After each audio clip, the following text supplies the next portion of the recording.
Alright, everybody, so welcome back once again. Last session, you all spent your first full day of freedom in the Underdark. If you could call it freedom, really. But you did soon discover that you had jumped out of the pan and into the fire as the many various dangers of the Underdark began to close in on you. First, after you first decided to rest after spending many hours fleeing from the drow outpost, you were set upon by a group of goblin raiders, seeking slaves and other such things themselves. You were able to overhear as they approached, had encountered the drow that were seeking you, and were able to give you the information unwittingly, though it may have been, that the drow were in fact pursuing you and possibly close by.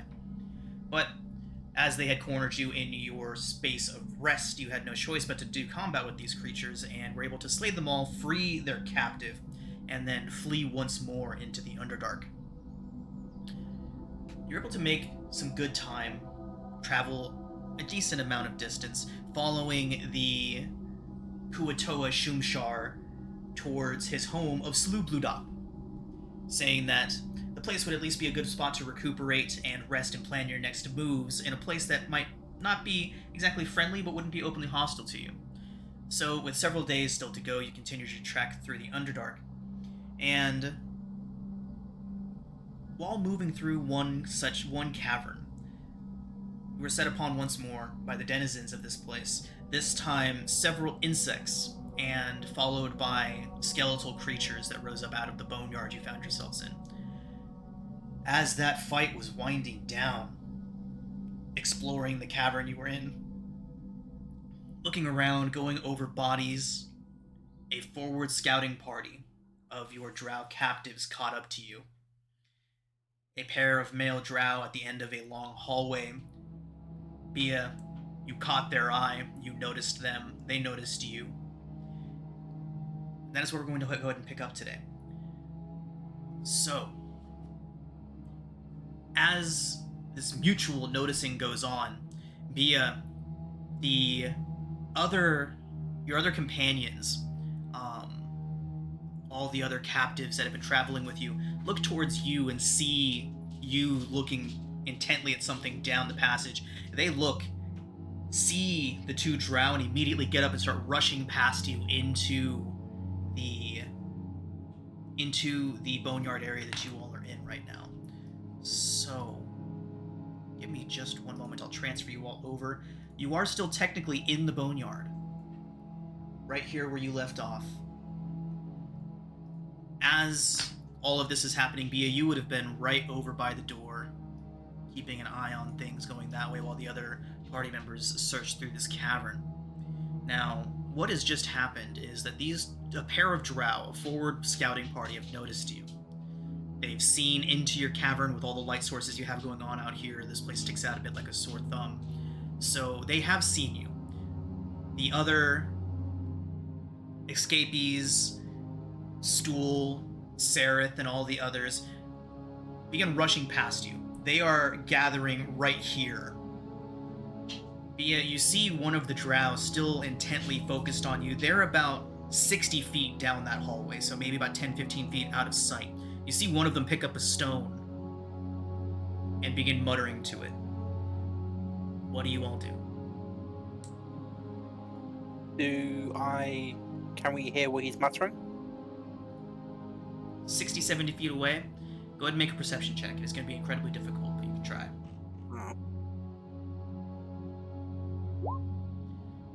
With a 21, it's hard to make out their exact words, but it is short and to the point, and it sounds something like they are giving directions. To the stone or from the stone? To the stone. Gonna yell out. Start heading towards the back of the cavern. The rest of the NPCs, the rest of the captives are already ahead of you. They're gathering each other up. Sereth has scooped up Stool, and they've bolted out the end of the hallway, at the end of the other passageway. Are the rest of you following Bia's lead and fleeing? Can I kneel down and see if there's any elements on this Minotaur boy for my compass? Yes, it'll take you your action. Oh, we are in combat? Is that what's happening? You are spotted. As you all are watching all of this going down, the drow are putting their stone away.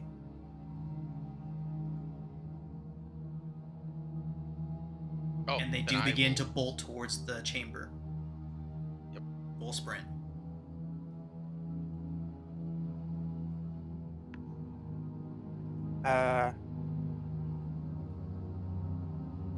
I bolt too. But I will. Oh God! I will shout over my shoulder. Let the drow handle it. And hope I can suggest them there's something in this room they need to handle. Okay, go ahead and make a deception check as you all begin to flee. Oh, I'm a bad liar. Okay, they do not appear to slow at all as they charge towards the chamber. Now, is everybody running, or is anybody standing to fight? I think we're all running? Looks like it. Okay.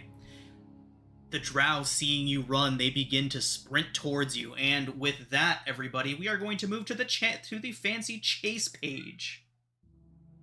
Now, Oh, tell me. prepared. Oh, please tell me you got animated, boys. Come on. Remember this.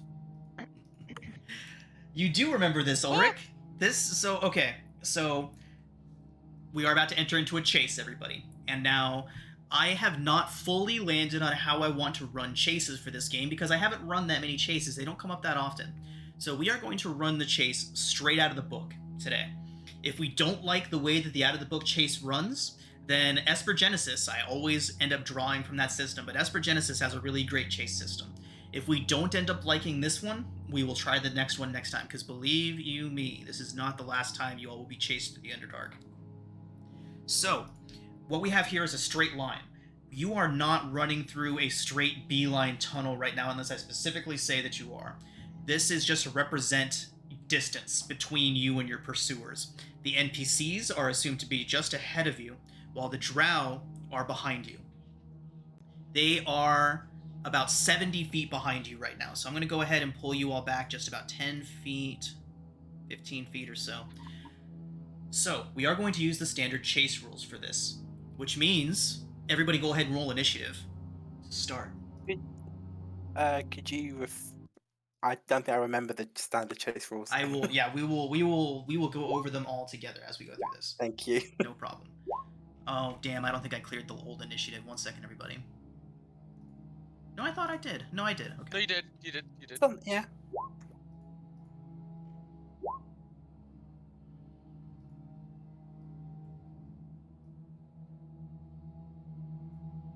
Okay, everybody. So, the way that these chases work is that everybody rolls initiative, and you can essentially move as if you were moving regularly, right? You can choose your dash action, or you can choose to take a dash action. Or you can choose to take a regular action. It is wise to take the dash action as often as you can, simply because that is likely what your pursuers will be doing. Stopping to take an action essentially means that's 30 feet less that you travel. So, on your initiative count, you can choose to do anything that you would normally do during your turn in combat. You can dash, fire a weapon, cast a spell, whatever it may be. The drow will act on their own initiative, and at the end of every individual's turn, you roll a d20. On a roll of 11 to 20, a complication occurs, which could have any number of detrimental effects to you. Now, when you roll that complication roll, you are not rolling for yourself. You are rolling to see what kind of complication the person next in initiative faces.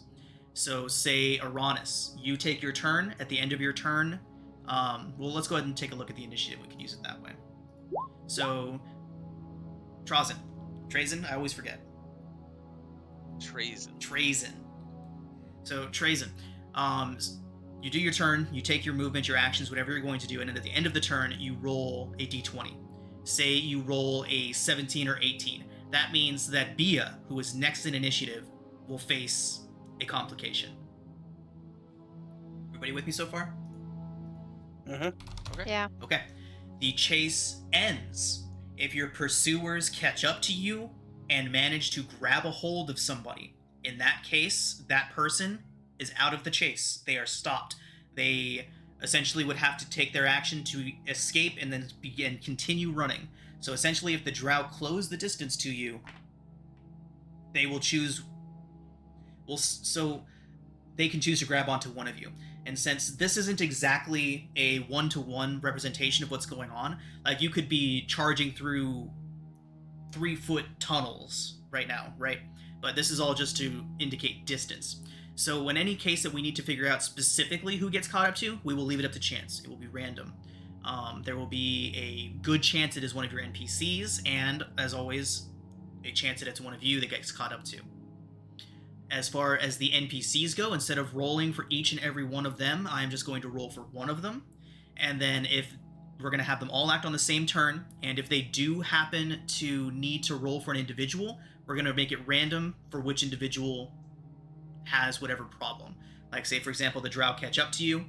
We'll have it be random if it's one of you or one of your companions, and then if it's one of your companions, it's random, and if it's one of you, it's random. Are there only 2 drow? There are only 2 drow. Okay. Okay. Now, if we do get into a fight, it will be strictly distance that we'll be measuring, not exact locations. So if it does turn into a fight on this map, the only thing we're going to care about is distance, not exact positioning or anything like that. Where are the allies, the NPCs? The NPCs Like, are up here to the north. They No, are, are they right. in front of us? They are in front of you. We'll say that they are 10 feet ahead of you. So we can go ahead and put stool there just as an indicator of where they're at. Oh. Okay. All right. So we'll roll initiative for the drow. Do the drow have to roll a d20 at the end of their turn? They do.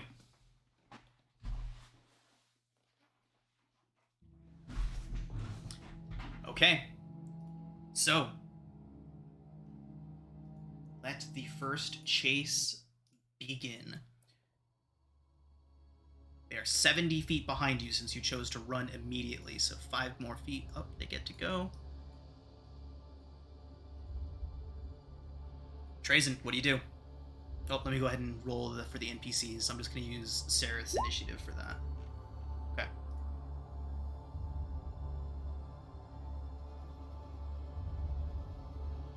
Trazen will immediately cast Chill Touch on this drow. Okay.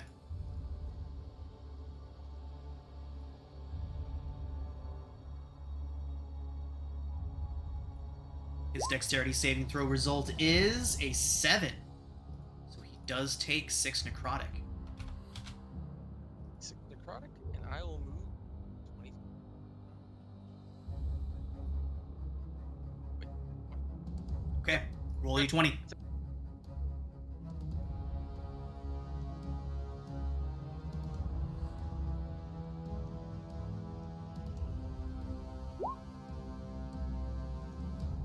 $16. Okay, no complication. Brings us to Bia. What do you do?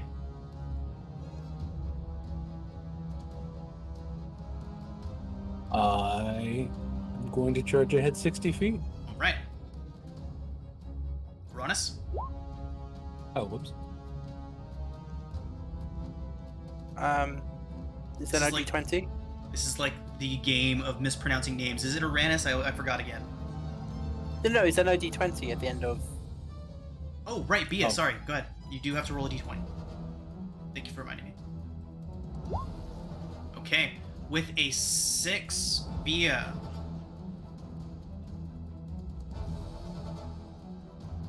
A sudden drop in the terrain catches you by surprise. I need Right, it's the next person in line. Sorry, this is new to me too, so I'm sorry it's going to take me a minute to get used to it. But Uranus, it's Ran, right? You put the Hey, yeah, it's Ranith. Aran. Words. It's the first syllable. It's not R, it's A. Aran. I can't say that. Why can't my mouth not do that? Aranus. It's going to take some time, but Aranus. As you are charging my up fault. behind Bia, a sudden drop catches you by surprise. I need you to make a dexterity saving throw to navigate the sudden dip in terrain in front of you. Fantastic. You vault right over that obstacle, clearing it like it was nothing. What do you do? If I take an attack action, do I still get to move 60 feet? You can only move No, 30 never mind. in that case. Okay. What do I have? Anything useful?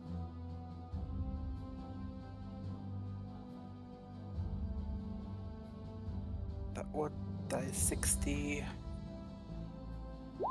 This is 60. You could move up to 30, Trayson, if you want to move 10 more. None of them are close enough.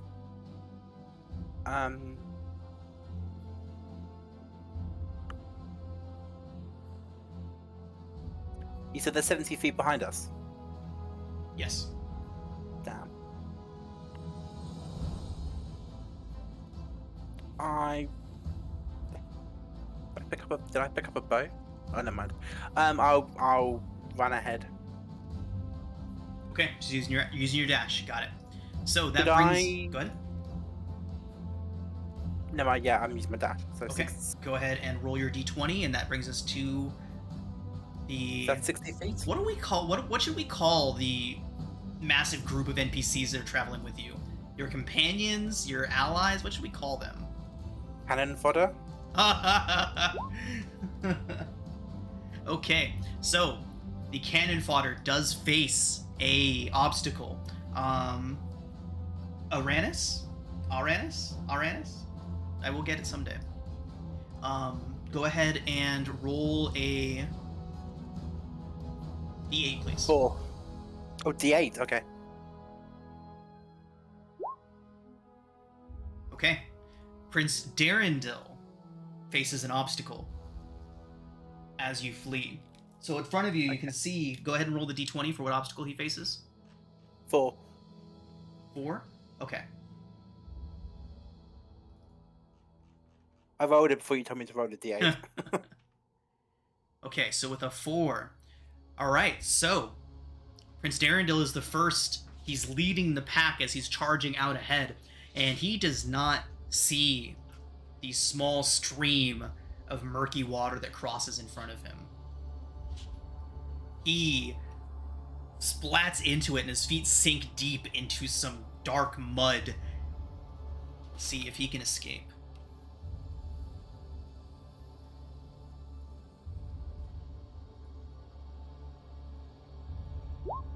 He does yank himself out of that obstacle without any issue at all whatsoever, and him and the rest of your companions, the cannon fodder, dash.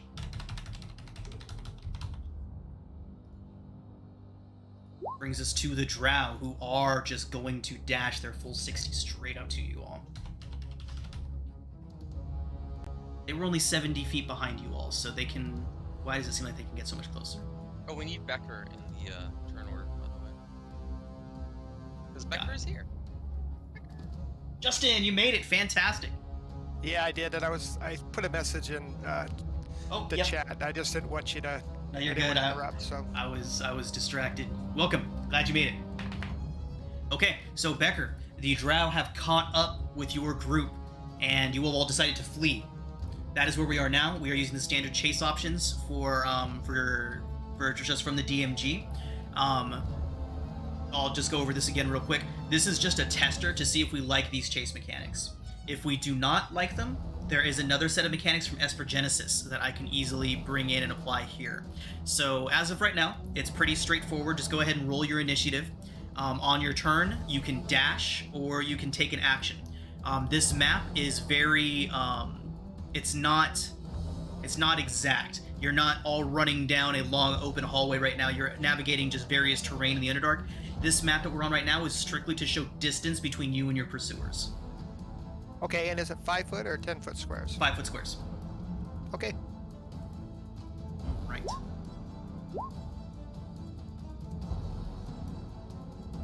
Jeez, they get so close to you.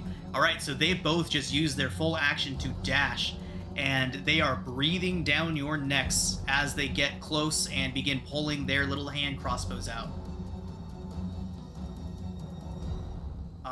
I did not roll a d20 for their complication. Let me go ahead and get that real quick. So at the end of everyone's turn, you roll a d20 to see if the next person in initiative has to face a complication. 11 to 20 is no complication. 1 through 10 is a complication. So the drow pursuers do not face a complication. And now, at the end of their turn, they roll to see if Cillian faces a complication. Becker, since you have a higher initiative, we'll say that you just dashed 60 feet forward on your first turn. Sounds good. And where would 60 be? Right there. I got you There right we there, go. yeah. Okay, Cillian, what are you going to do?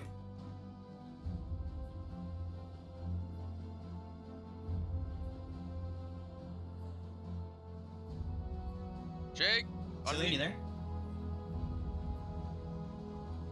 You know, I Yep, thought... all right, that. Can you hear me? Yeah, I thought Yep. you were a little quiet so far. Have you been muted? Yeah. Nice. I'm gonna dash 60 feet. My bad. You're good, you're good. Okay. Dashes. Where is... Sarah, you're down there at 9, okay.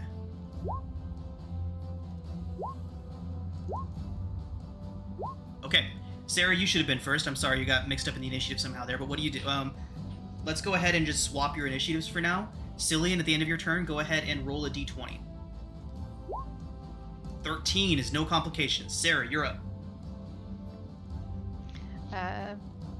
Sarah will dash Okay. as well. All right. And Sarah, go ahead and roll that d20 to see if That was an Becker... accident. Sorry. No, you're good. Go ahead and roll that d20 to see if Becker will face a complication.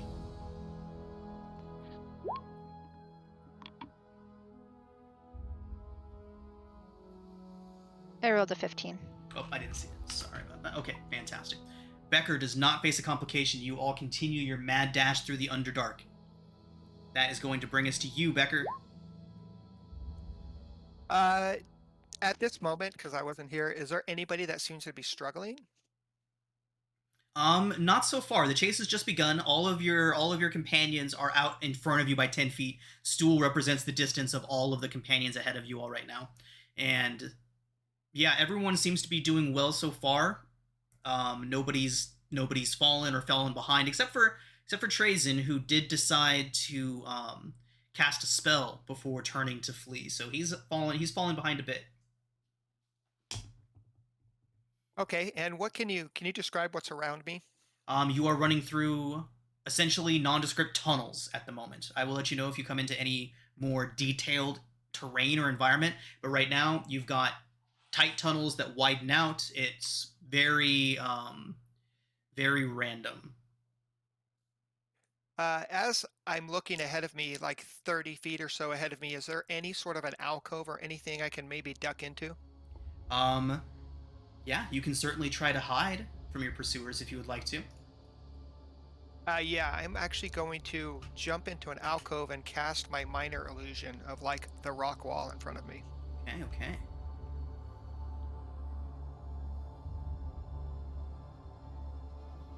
how tall are you? Becker is like 5'7"-ish. There's like 7 inches of head. Is it a 5-foot cube? Yeah, we actually talked about that the other day. It is in fact a 5-foot cube. So. Oh, so we're ducking while we're running? No, the minor illusion can fill the area of a 5-foot cube. Oh, I got you. So yeah, I can duck Yeah, you down. can I mean, hide I in would that. know. I would know the things. And my spell save DC is a 13. Okay. So minor illusion to kind of hide in an alcove.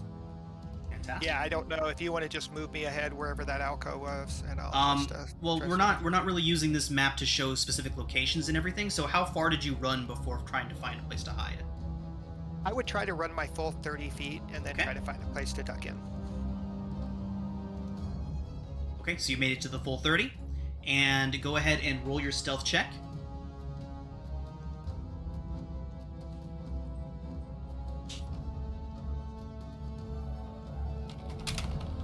Okay. Oh, why am I not seeing those? Okay, and that one. I'm going to use a luck point for that. Okay. So I will re-roll that, or do you want me to use the second roll? It's up to you. For your luck points, let's re-roll them. Perfect. Here we go again.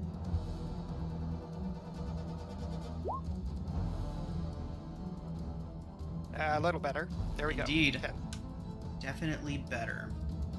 Becker's like, shh, trying to be quiet. And he's watching everybody as they go. Okay. Alright, so they are far enough back behind you that we will allow them an active perception check when they pass you. Okay, yeah, and I like, with the minor illusion, it says their investigation has to go against my spell save, which is 13. So. Got it. Okay. So, in an alcove, covered by a minor illusion, brings us, go ahead and roll a d20 to see if Trazen faces an obstacle.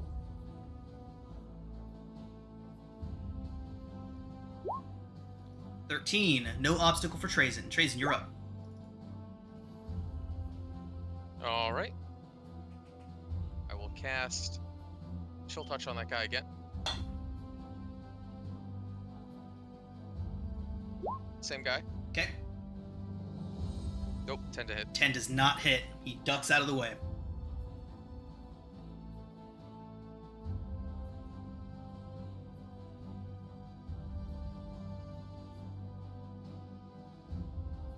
I'll get here. Okay. D20 for Bia.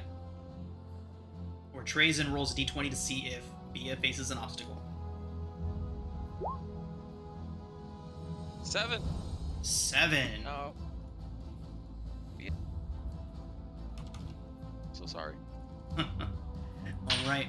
So, Bia, as you rush forward, I need you to make a dexterity saving throw. Is this an effect that I can see? Would my danger sense work for this? What's your passive perception? 13. 13. One moment.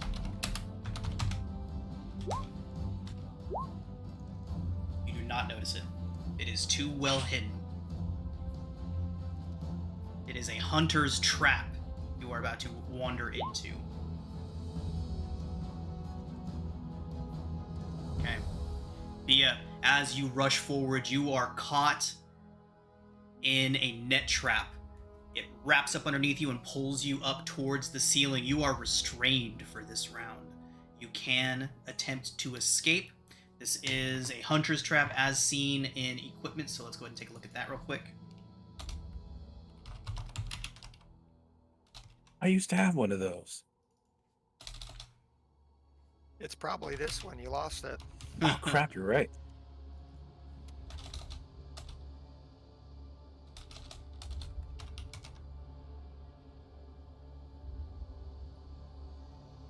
And I There we go, hunting don't trap. know if anybody remembers, but I think Sarah's still got a inspiration die. Sarah, the drow NPC? No, Sarah, Iron Chewer. Oh, Sarah. She- Okay. Yeah, Sarah's still got an inspiration, and Cillian used his. So yeah, those are the two I gave out. Okay. So, Bia, it will be a strength check or acrobatics to escape. All right. Just strength or Athletics or acrobatics, sorry. okay. Okay, you do escape, but doing so did cost you your action. Okay. Then I'll land and continue running another 30 feet. Okay. Roll that d20 at the end of your turn.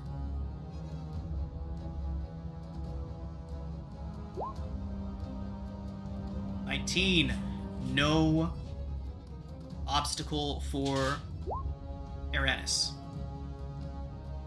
There you go. It feels so unnatural to say. It's like I'm breaking my own accent by doing it somehow.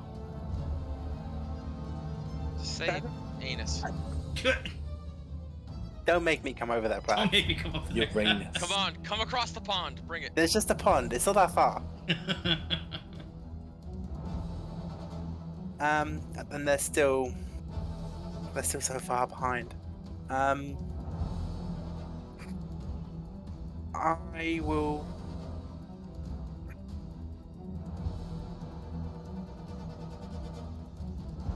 Can I cast, I don't know, guidance on the next ally that could need it? You would like to hold your action to cast guidance on somebody. Well, no, because it would need to be in response. You need to cast guidance before the triggering event happens. It's not a reaction to cast guidance.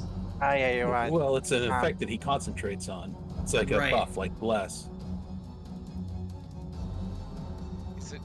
Guidance is an Not- action, right? Guidance is an It action, is. but he Yeah. wants to hold it as a reaction to cast on somebody that looks like they need it. Oh, okay. never So mind. like somebody trips Is and it- falls into a pit. Is He it a wants to touch? use.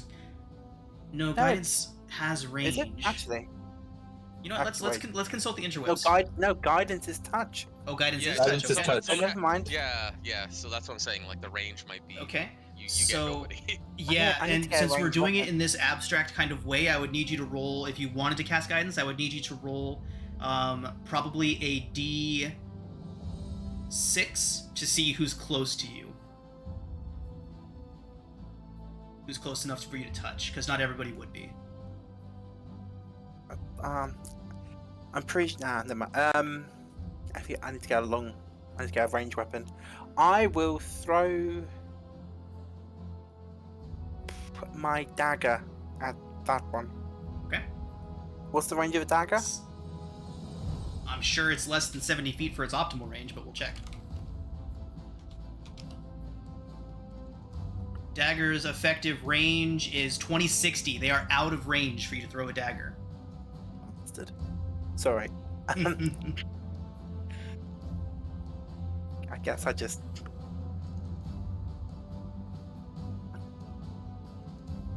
Could I attempt to use dancing lights to distract them? It has a range of As 120. they know dancing lights innately, I do not believe that would work on them. I like the thinking, I like the concept, but they know that spell as a racial spell just like you do. So I don't think it can be used to distract them, as they are intimately aware of how it works. Then I suppose I'll just run forward then. If it wasn't drow that you were trying to use that on, I'd probably allow you to try it, but they know that spell too well to let it distract them. So, because I dash, I can move 60. Yep. Okay, D20 to see if your friends, if your companions, the cannon fodder, face an obstacle. I love that the name is sticking. Okay. I believe 11 does constitute an obstacle. Oh, no, it does not. It is the you are safe zone. Okay. So, Sereth and all the others dash as well. Brings us to the drow. That one closes. Well, they're both definitely going to move the 30 feet up. One of them's going to take a shot with the hand crossbow at Trazen. No. You don't have to. Trazen, that's a 23 to hit. Oh, it hits, obviously. For 7 piercing damage, I need you to make a Constitution saving throw.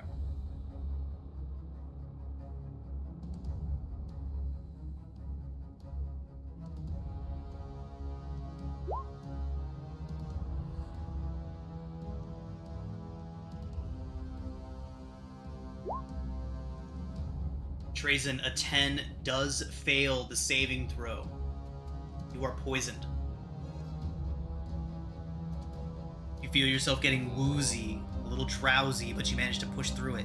Luckily, you did not fail by 5 or more, so you are still conscious, but you are poisoned. This one there.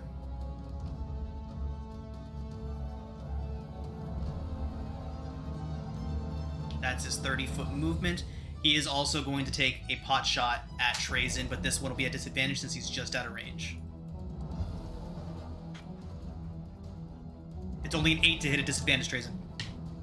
That's a miss. That is their turn. Sarah, do you face an obstacle? You do, in fact, face an obstacle. Go ahead and roll a d20 for me, Sarah.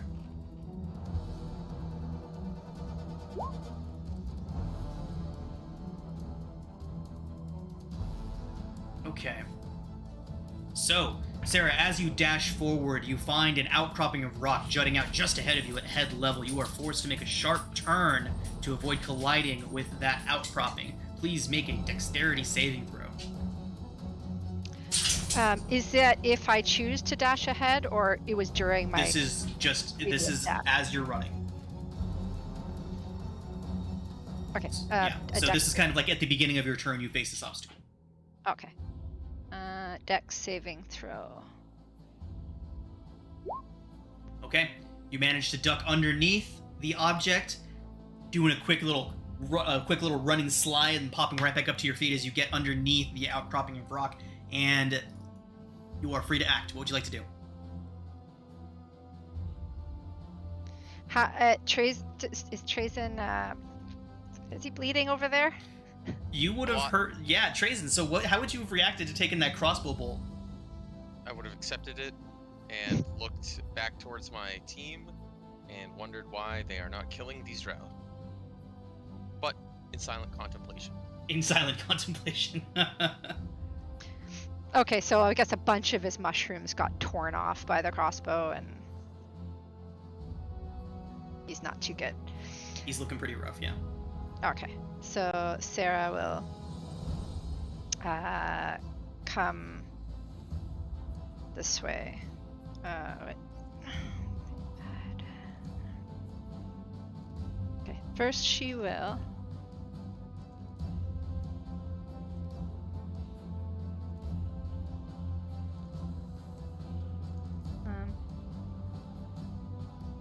shit, sorry.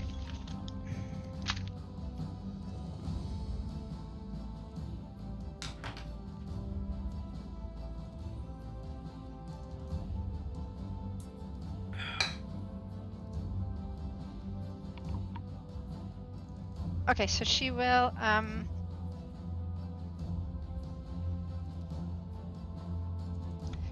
see Trazen hurt. She will run over to him. So you just got to get to the same distance. You don't have to go diagonal. You can just move back to here. Okay, because she wanted to touch him. That's fine. All you got to do, so this is an abstract map, right? Your location on the map is not indicative of where you are in reality. So as long as you're within the 5-foot line of somebody, we'll call these caves narrow enough that you can reach somebody as long as you're in a line with them. Okay. She will move back, and she will attempt to heal Trazen with 10 HP. Okay.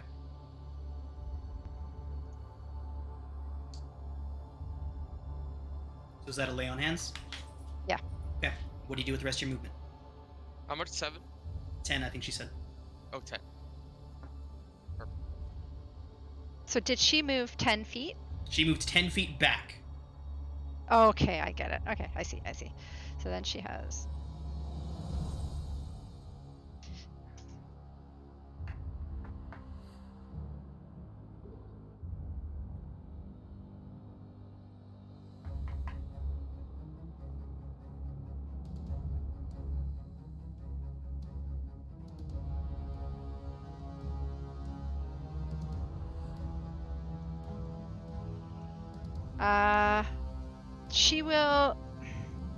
she will get. Jeez, I'm feeling tension. She doesn't want. Well, he's looking pretty green right now. So, 10. Okay, so then she will continue her move forward. She has 20 feet left. 20 She'll feet be. left. Trazen, you gotta keep up. And she will move 20 feet up. Okay. That'll be her turn. They die so we can live. Roll that d20, Sarah. 12. 12. Trazen, you do not. I'm sorry, Cillian, you do not face an obstacle. What do you do? 40 feet away, would that be disadvantage for a ranged attack? It depends what you're Crossbow? using. The dagger only has a 60-foot max range, so what weapon are you using? And crossbow, it says 3120. 3120, so yes, that is disadvantage on any target that's farther than 30 feet away. You could always move Okay forward. then. Come Yeah, on. you could close the distance if you'd like to, but that would That- eat up some of your Oh, movement, that's obviously. that's what I'm gonna do.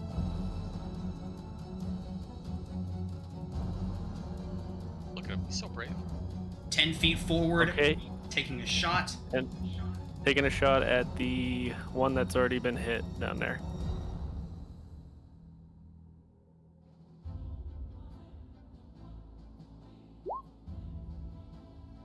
$14 just misses. Second shot at the same drow. 18 hits. 6 damage. 6 points. He clutches at the bolt sticking out of his chest now, takes a gasping breath. He is still standing, but he is badly injured.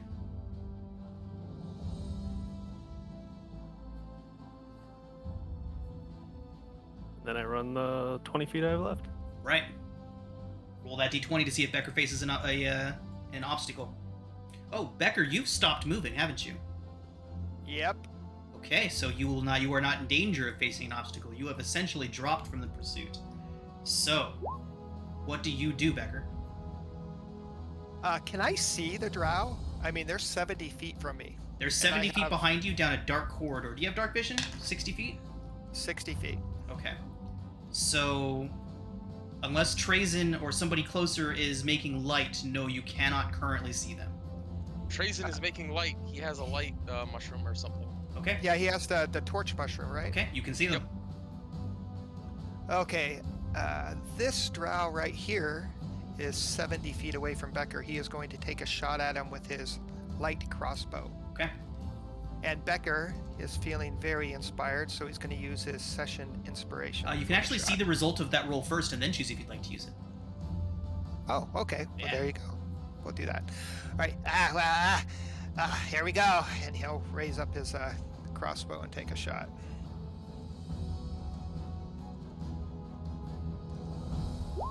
$17 hits.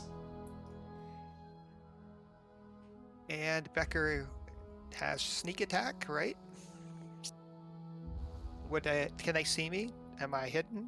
I believe from your previous rolls. You know what? The 10, their passives are 12, so I do not believe you to be hidden. But I will say that he only has 1 hit point left, so you're good either way. Okay. All There we right. go. 3.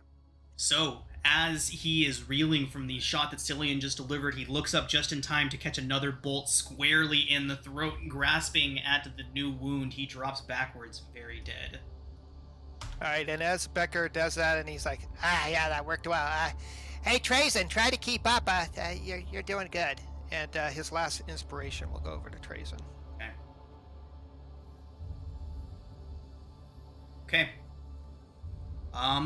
Yep. Becker, go ahead and roll a d20 to see if Trazen will face an obstacle.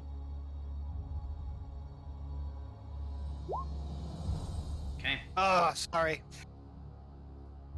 Good thing I gave you that inspiration. Trazen, are you continuing to participate in the pursuit, or are you going to stop and fight? Trazen always fights because he's a man. Plant man. And he will cast, because I have 120 foot range,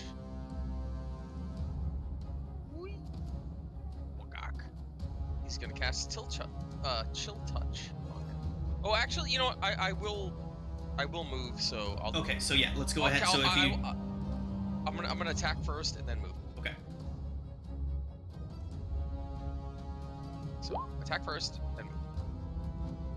Gosh, dang it! You have your inspiration. Don't forget. Oh, I just wait, gave you. Is it a D6? Yes. oh, a 6 on that roll gets you a hit. Here's the thing. I'm still gonna do it. No, I won't. Will I? No. Yep. Nope. You can use sessional inspiration. And for 4 points. Oh yeah, you have your session inspiration too. I'll use my sessional. Okay. Okay. 4 necrotic, big damage. All right. Before you get going again, for some reason, Becker's hit points went up to 15. They were at 12 when I logged in, and he is still damaged, so I don't know why they went back up. Weird. Okay. And now they're 3. Yeah. Oh, that 12. was me. There we Okay, go. you're good. Perfect. All right, Cillian's gonna move, or I'm gonna move in front of Cillian. Tracer. Okay. Remember your position on. Go ahead and move yourself back to where you were just a second ago, Trazen. So if you want to move in front Here? of Cillian, you would just move to here.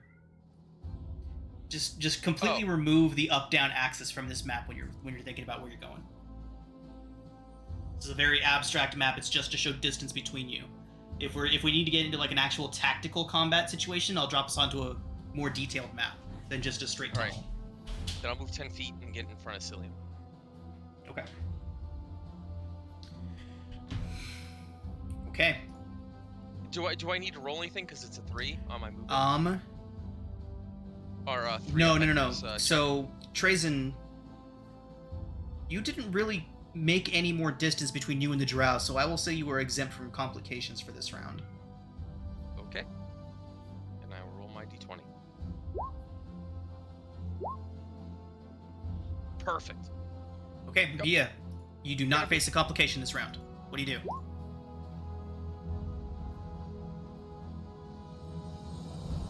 I've noticed that my companion's progress is ground to a halt. I'm slightly frustrated. I'm gonna cry out, "Idiots! There!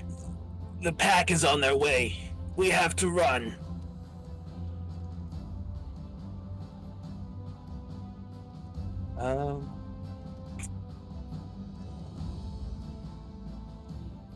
Nope, I'm going to run. Okay.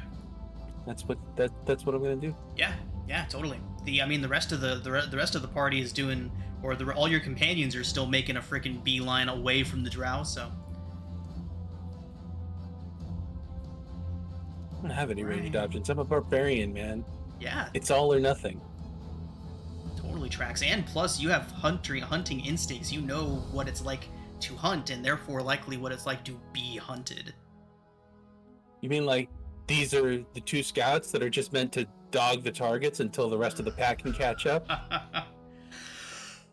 Yeah, I know something about that. Yeah. Okay. Go ahead and roll that d20. Okay. I see. I tried to do the A properly, and it makes me want to say Aranis. I don't know why. It's just super hard for me to make the word work. Change your name. No, I will get it right. I will try and try. I will butcher it 100 more times. All right. Aranus.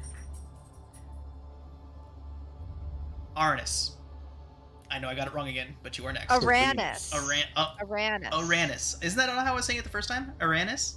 I don't know what you're saying. I don't know what I'm saying anymore I either. don't know what you're I've- saying either anymore. Just be happy we don't have to say his last name. Hey, the last name is easy to pronounce. I mean, in theory, so is Aranis. Or Yeah, Neptune. You did it. You did it. That was it. Yeah, you did it. Aranis? Is that it? Aranus. Aranus, okay. Aranus. Alright. And for the I record, ran Ara- anus. I could just put a twang on No. Aranis.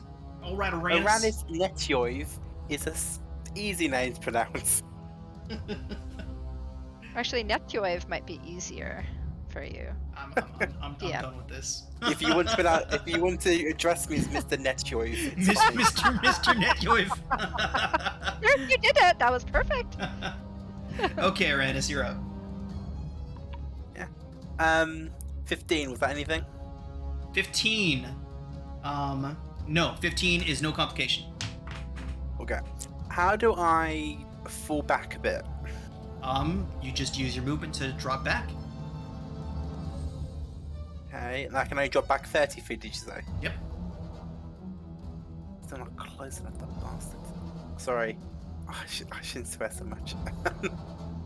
Do you not hear me speak? I can't make it through a sentence without swearing most times. You're fine. Obviously if you don't like to swear, then don't swear, but I doubt you're bothering anyone here by doing it. There is a reason I do not label these games as for children. These games are not for children.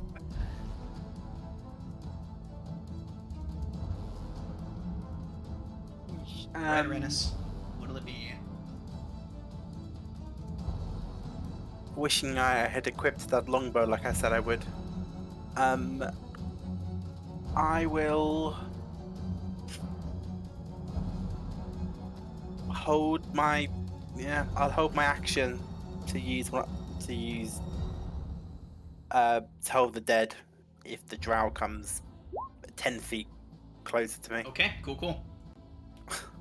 Brings us, go ahead and roll the d20 for the NPCs. See if they face a complication as they flee. They do. Every time. Roll a d8 to see which one faces said obstacle. Poor Prince Darendil again. He's having a hard time up there. I suppose the prince can get what he gets. Is Darendil gonna die? Oh no, that would be awful.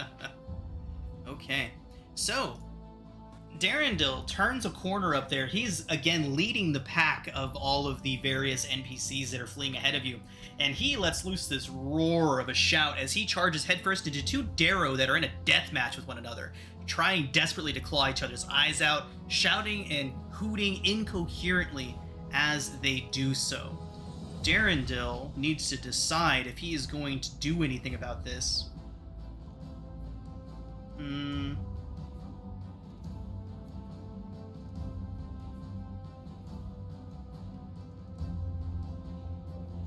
Okay. So Darendil needs to make either an athletics. Yeah, it's definitely athletics from him. He's just going to try to bowl right through them, fling them to the side of the caverns and get them out of the way.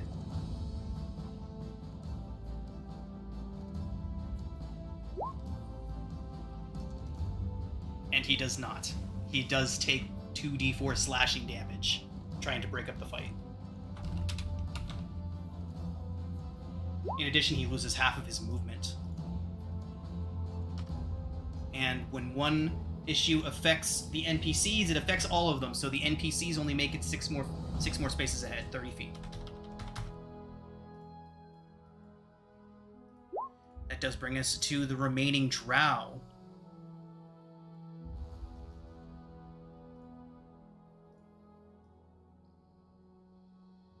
Who is going to move 15 feet up. And much like what Becker did, look for an alcove, and he's going to press himself into it, poke out, and take a crossbow shot at Cillian. You know what? He's going to move 5 more feet up and then do that. Oh, then I attack. Okay. If he's definitely within. Toll the dead, yeah. Aranis will. Yep, definitely. Will gesture at him and chant in Undercommon as a chord of melodic singing fills the air. Nice. Not so melodic to him, though. Oh. His Sorry. wisdom save result is a 6. Oh, there's no. Oh. I didn't have an action for it. I'll just do it myself. 1d12. 2. He's wounded. Oh, you're right. Sorry. 2 at higher levels. My bad. Oh, is that it? Okay. 4. Yeah, take that. All right. grasping at his ears, shaking his head to get the discordant tune out of his mind, he is going to take that crossbow shot at Cillian. Cillian, it's only an 8 to hit.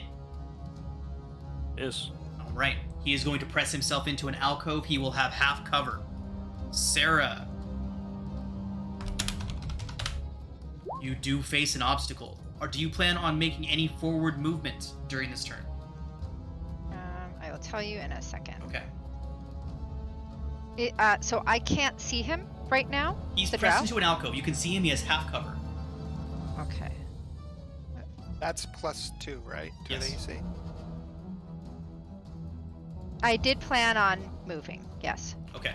So when you go to move, I will tell you what your obstacle is. Okay, so she's going to try to move towards the drow. Okay. So that's fine. When you make any forward movement is when, basically once you pass this part where you just were, that's when your obstacle will hit. Okay. Okay, so she's going to, seeing the other drow fall, she will move back to protect. She moves to here. And she will strike at him with her longsword. Okay. Remember, this map is purely abstract. Only vertical movement. Oh, sorry. Only horizontal movement, no vertical movement. And And don't she- forget your inspiration. I thought I used it. I think I used it. You did? Okay. I thought Cillian used his and you didn't use yours yet, but I think I used it against the Minotaur. okay. Okay. 9 does not hit Sarah. Okay, she will hold ground. Okay. No complication for you since you are not making any more forward movement. You do have to roll in case Cillian, are you going to move forward? I was planning on it. Okay. No need for a After complication attacking. roll. We are entering into the second round of combat when you have actively engaged the drow. Go ahead. Okay, I will take a shot with my hand crossbow. That's a hit. 9 damage. Okay. He drops. Your two pursuers now felled. What do you all do? Keep running. Sarah will, if she saw them speaking into the stone, Yeah. she will try to go to the drow where she last saw the stone. Okay. We are going to drop out of initiative right now, everybody. However, Sarah, this will take you one action, one round of time to do. Okay. Okay. What are the rest of you doing? I equipped the longbow we found. Steadily walking away. Are these Darrow still obstructing the path? No. They would have rolled off into like a little chasm somewhere. You can still hear them beating away at each other, but they have moved on. Is anybody else taking an action while Sarah is searching the drow for the sending stone? Which drow had the stone? One of the two. We'll just say this one. We're going to go Okay. ahead and move off of this map. This map is not important anymore. This is strictly the chase map. Once the chase ends, all reference for this map changes. You mentioned a little chasm or fissure. That the Darrow rolled into. Becker's gonna roll the other drow into it as well. Okay, so while Sarah is searching the other drow, Becker does that. What is everyone else doing while Sarah searches the drow? We should probably hide these guys. At least it'll make it a little harder. We gotta go. I'll give him a hand. Okay. Do we check them, see if there's anything on them we can use? Becker That's already basically rolled what the Sarah's one doing over. right now. If anybody else would like to search the one that you all are currently dropping into the fissure, you can do so. Can I? Absolutely. Go ahead and make an investigation check. Sarah, you would also need to make an investigation check. Can I try and pull my crossbow bolts out of their chests before we drop them? Right, Absolutely. investigation. You can recover My any ammo guidance that was myself? spent. That does take an action. And we Okay, are so using, so it will take your second action to do that if you would like to. Oh, If I haven't made it clear, time is of the essence. So you will get this Yeah. action, and then we'll see if you get another.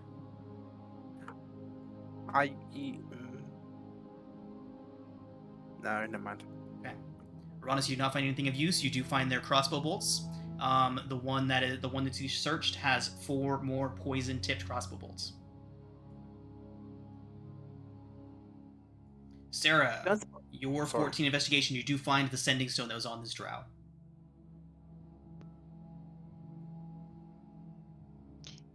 Is it a free action to toss it to Uranus and tell him something to do with it? Or that would be next round. That would be next round. Okay. We'll say you can toss it to Uranus, but if he wants to do anything with it, it'll be next round. Do I need to make a dex check to No, catch it? it's fine. If it clatters to the floor, it clatters to the floor. Can we have the cannon fodder help us get the drow rolled off, and that way maybe next round we can at least move 30 while she's tossing it to him and Absolutely. do her thing. Yeah, the companions can certainly help you out with that. Can I just double check quickly? I found arrows, poison-tipped arrows. Did I happen to find arrows and they dipped them in the poison? Do I happen to find the poison? No, you're not. Damn, never mind. Okay, does anybody else have an action to perform? I believe Uranus, Sarah, and Becker have all used their first action. Does anybody else want to use their first? Well, if everybody had suddenly stopped and Bia found herself alone, The other... Well, no, actually, Becker, that is a good point. The other all the NPCs are out ahead of you. They would have had to use a full round to get back to you, Becker, so... Okay, well then we can just roll them over. They Okay, won't have yeah. to help us. So. But Bia, you are surrounded by the other NPCs, by all the NPCs, and they are very much looking panicked as you wait. Sareth would look towards you, Bia, and say, "The rest of them can't be far behind." I'll nod at him and I'll take the lead of them at this point. I'd like to try to perceive any dangers ahead. Like I'll take a more cautious Fantastic. pace. Okay, good stuff.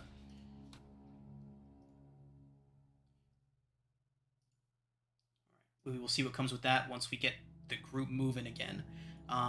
Okay, so beyond that first round of actions, is anybody doing anything else with these dead drow or in the immediate vicinity?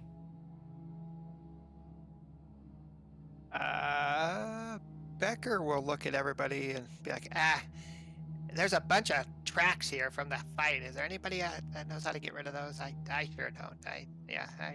We should probably move. These guys weren't very friendly. I bet their mistress isn't far behind. No time. We gotta go. Okay, so fleeing back into the caverns of the Underdark, your pursuit level drops back down to 4. That is the first time you all have heard me use that term. I am keeping track. So, as you're all fleeing, Sareth, anyone else down here familiar with what's going on, would now be able to confirm to you that the drow will not stop hunting you. They will pursue you and keep pursuing you until you are either killed or back in their custody. We are keeping track of that pursuit with something called the Drow Pursuit Level. DPL for short. The DPL for short, yeah. Could I ask Sareth, does he know of a way that we can try to lose them or make it harder for them to track us down here? The sending stone. Adonis, send them a false message. misdirect strategy. God, how's my Okay. So Menzo Barazin accent? so you all are still fleeing actively at the moment. This is conversation that's happening while you're in the process of fleeing. But yes, Sareth would in fact say that you could certainly do what you can to throw their trail off. They're not perfect beings. They can be fooled. Doing so takes time, though. They have the advantage. Their task wasn't to capture us, but to slow us down, and they succeeded. Becker will kind of give me the stone. I'll figure something out. No. Bia is Awesome right. time. We must keep going. All I'm saying is speak into the stone. I will. Tell him that we fell into a chasm or something like that. Might buy us a few Have we hours. passed a fork in the cavern at some point? At this point, I think it's safe to say that you all have been fleeing for several minutes at this point. So yeah, you would have hit a fork at some point. Okay. So, since my father is from Menzo Barazin, I have a pretty good idea of what the accent is. So in my Yeah. best, I suppose, drow impersonation, I would say in undercommon. I will activate the sending stone, and in undercommon, I'll say,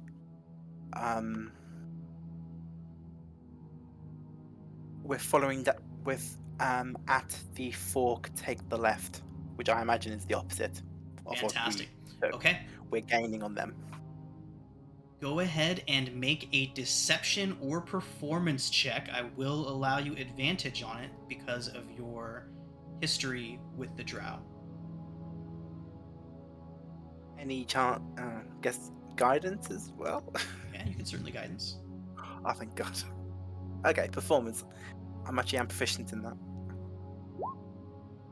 And then add a d4. Wait, what's guidance? Fantastic. Okay, everybody.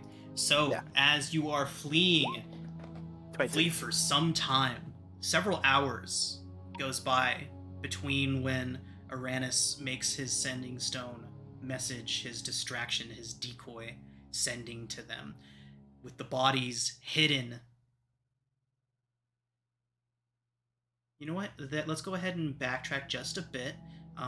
Becker, and we'll say anybody else that would have been helping Becker, please make a survival check to see how well you hid those bodies. I would like to help. Fantastic. Good stuff. Fantastic, everybody. So, with that, several hours after Uranus made that decoy message, which would have gotten a prompt reply that would have essentially just amounted to a confirmed, a acknowledgement that they got your message and that nothing seemed wrong. Eventually, you all do make it several hours out ahead, and we'll say Topsy and Turvy head back and backtrack a while to see if you're still being pursued. And it does appear that you have thoroughly shaken pursuit for now. You should destroy that stone.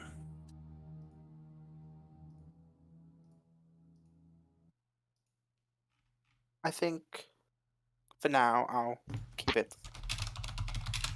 If it can reach them, they can use it to see us, to find us. Oh, like a tracking device, you think?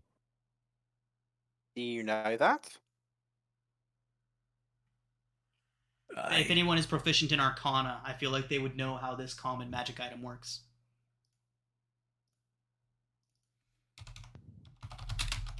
Is anybody proficient in Arcana? Looking right now. Hold on. Yep. Oh wait, no, B is not a proficient in Arcana. Yeah, Becker is not either. Would In that case, it will take a full attunement to understand its ins and outs. I'll attune to her. Takes an hour. Do we stop at any point? It depends. You all have been fleeing for, we'll call it 2 hours, that you all have been actively fleeing the drow. After sending Topsy and Turvy back to scout things out, you do get a good solid idea that You have shaken the worst of the pursuit for now, but when you decide to make a rest is entirely up to you all. How long has it been since our last rest? Roughly. Well, let's see. Your encounter in the boneyard was midday. You've been fleeing for several hours, so it has probably been about 12 hours since you woke from your long rest. Should we keep moving until we find somewhere roughly, well, relatively safe or defensible? Fishman, do you know where we are? Shumshar would look around and sniff at the air. He would say that you all have made good progress, but you are still a ways away from your destination.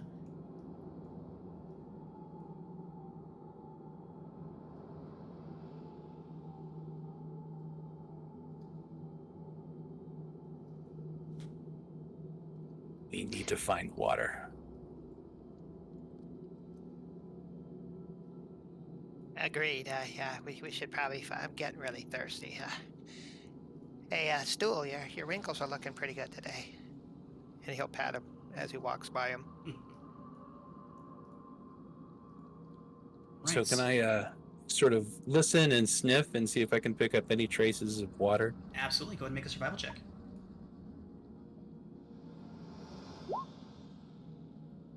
Shit. Yeah, fine. I'll use my sessional. Why not? Yeah.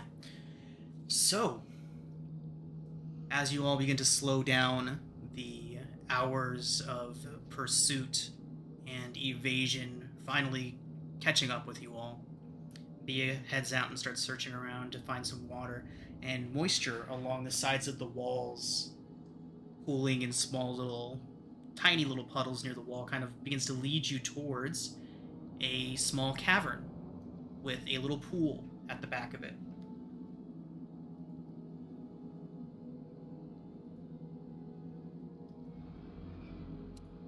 Is this moving at all, or is this stagnant? It appears to be part of an underground stream system. So while it's not a stream, it's not a river or a flowing stream, you can tell that water is continuously being cycled through it.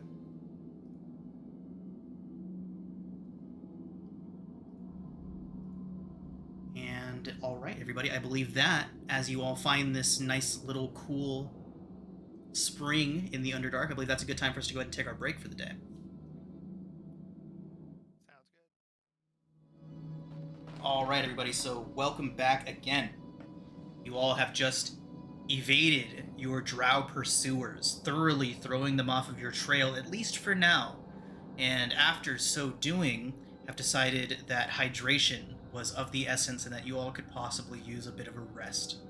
So, Bia, with her expert tracking skills, has been able to track down a rather substantial pool of water, fresh water at that, as it appears to be circulating through some sort of underground stream.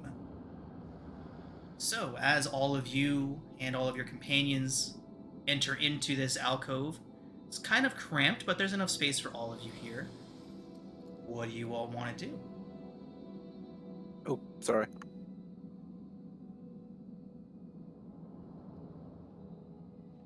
So maybe we should break out that food we found on those bodies and eat something while we're resting. Do we plan to rest here for a while, or is this just a quick stop before we go again? Are Topsy and Turvy back? They are, right? And they Topsy and said there Turvy was are no sign back. of pursuit. Exactly. Okay. I think I think we're probably safe. Maybe if we have watches, maybe not sleep too long.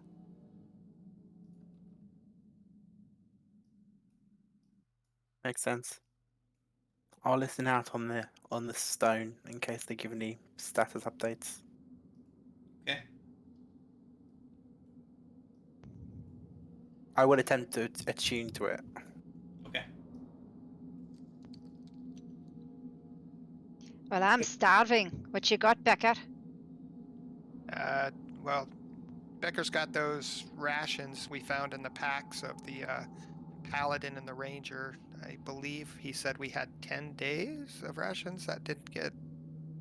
We have 28 total, 10 in 28 each, total, plus 8 10 from in the each. goblins. Have you got Gotcha. any meat? Yeah, I We think grabbed we some of do. those bug legs, didn't we?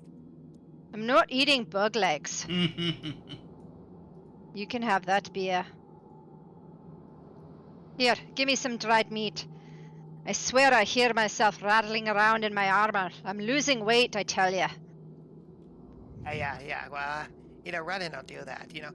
Back when I was, a little younger, I used to keep in pretty good shape, And he'll just keep going on this long story about when he was younger. Okay, you tell your story and hand over the dried whatever you got. He'll just toss the pack with the rations down on for anybody that wants something. Now, Becker, did you find any ale on those bodies?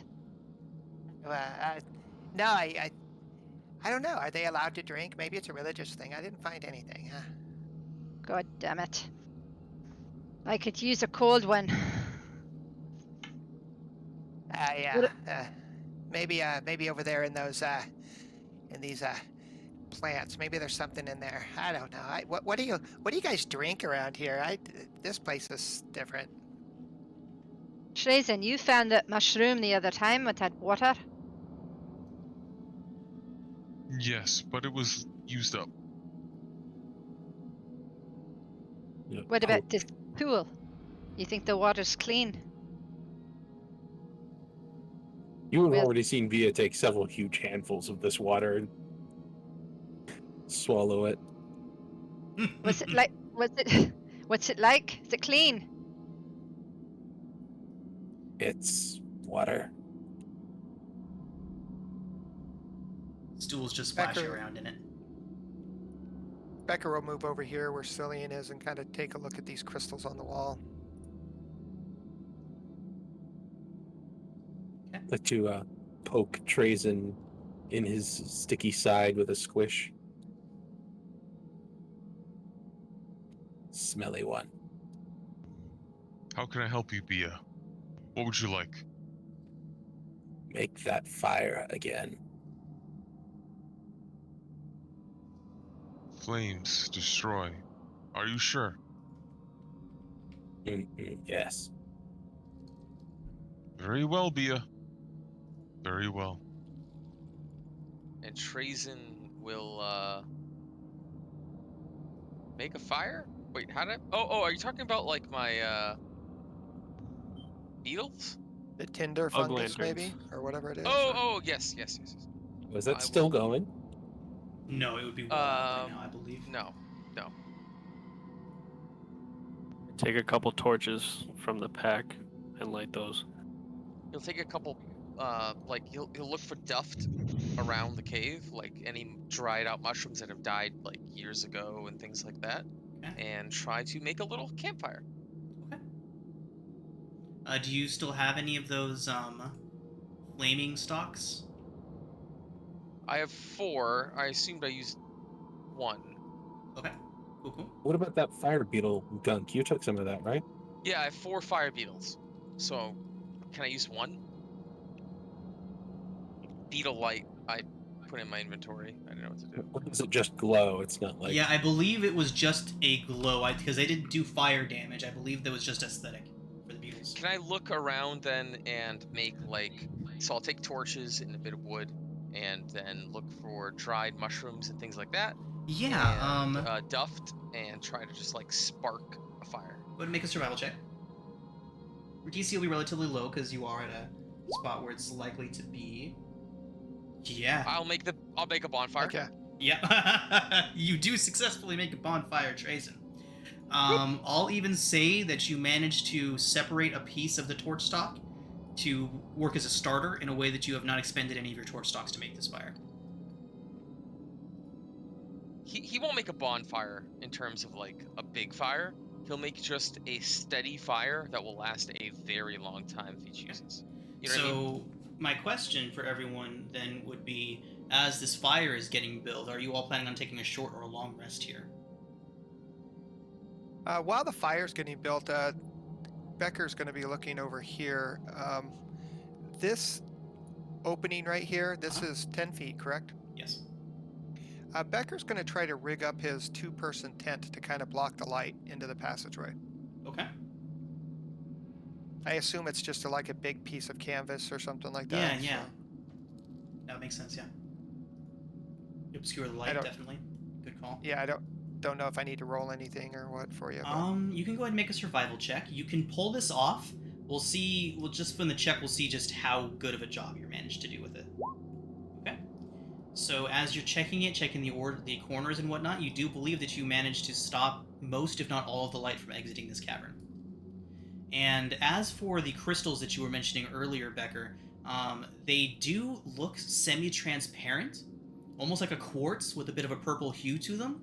If you look carefully, there might even be a faint purple glow deep inside of the gem. Yeah, these are weird looking, but yeah, I think I got this blocked off pretty good. Hopefully nobody will see us in here. That I light carries real far in the dark. Yeah. Come, Becker. Warmth is very rare here. Yeah. And as Becker walks that direction, he's going to kind of go this route just to kind of check around. What does he see here? Is this just like a little fissure? Yeah, just a little fissure in the wall. Okay, and Becker will come over to wherever the fire is. Like here, I would assume. Gonna just dump all the beetle legs that I have into the fire and wait for them to start popping open. Nice. Yeah. So yeah, Becker will once he gets warm, like he was instructed to, he's just gonna kind of edge his way back over around to this fissure and kind of wedge himself into it. Nice. Those legs, Bia. Should they not be raised up a little bit more to get some smoke? Not smoking, cooking.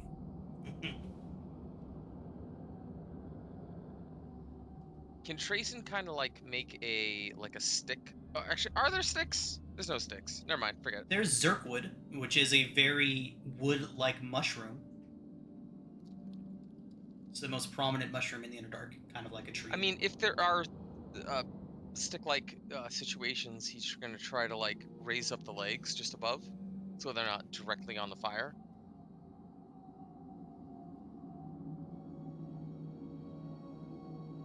Okay. Bia, they will taste so much better. Taste. Yes, Bia. Taste. You will enjoy so much more.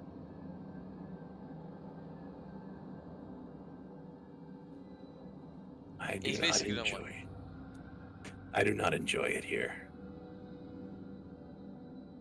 No, no one does. At least none of us do. But you could. Stool's just happily dancing from side to side, kind of doing a little back and forth on his feet.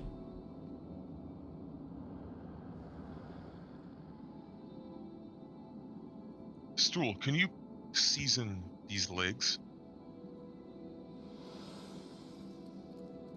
He kind of tilts his whole like upper cap to the side a little bit in confusion, and then makes like almost a shrugging motion and walks over to the fire. Your spores may add a little bit of flavor. No spores. He sits. A shame, Bia.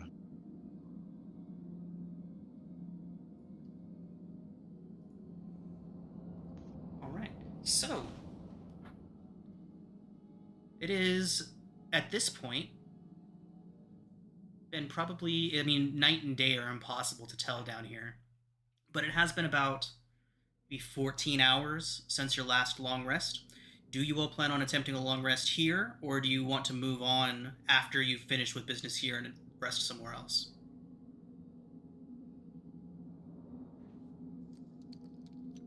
I think Suppose we we- should rest yeah. here, right? Mm-hmm. Pretty much set up.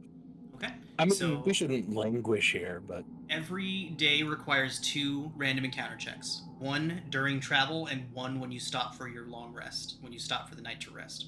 If that is what we're doing now, then we need to roll to see if anything happens. Okay. We will rest. Okay. Somebody roll. Oh, what? D20? D100? D20, yeah.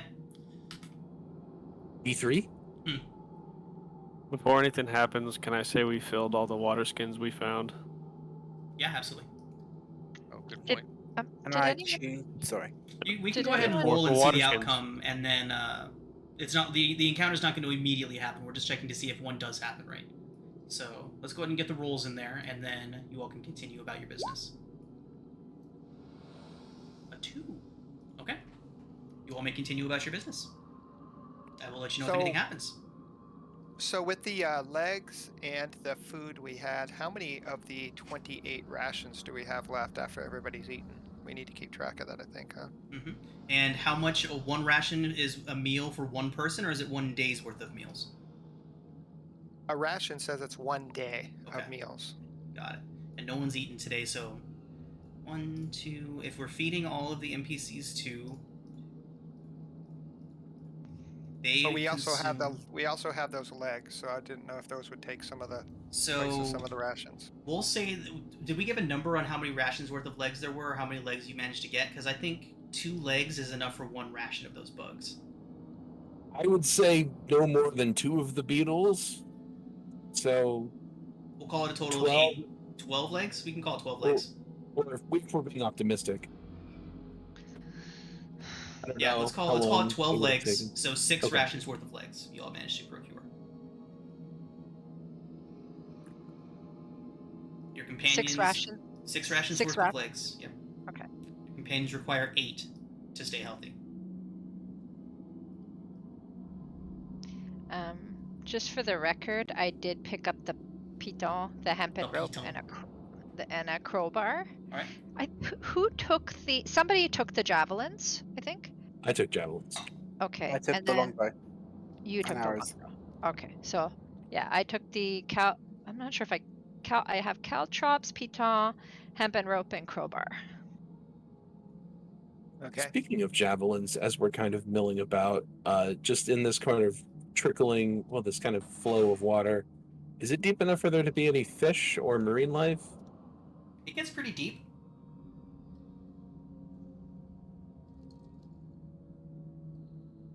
If I, after having finished my legs, just kind of sit silently on the side watching the water, do I see anything move? Make a perception check. Or, you know what? What's your passive perception?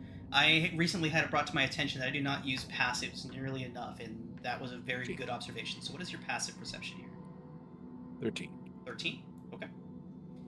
So yeah, you spot some dark, small shapes once you're staring at it for long enough and there's light on the surface. You can see some small, dark shapes, the biggest of which being maybe about 8 or 9 inches long, moving through the water.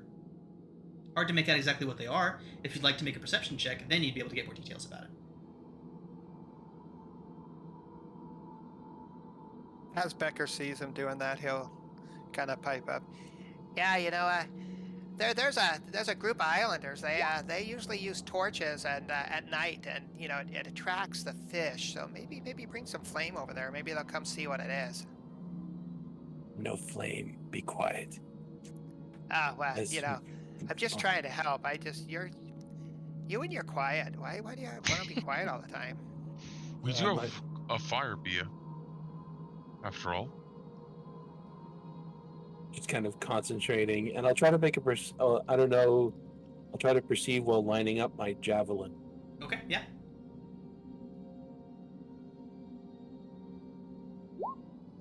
Okay. They are Nice.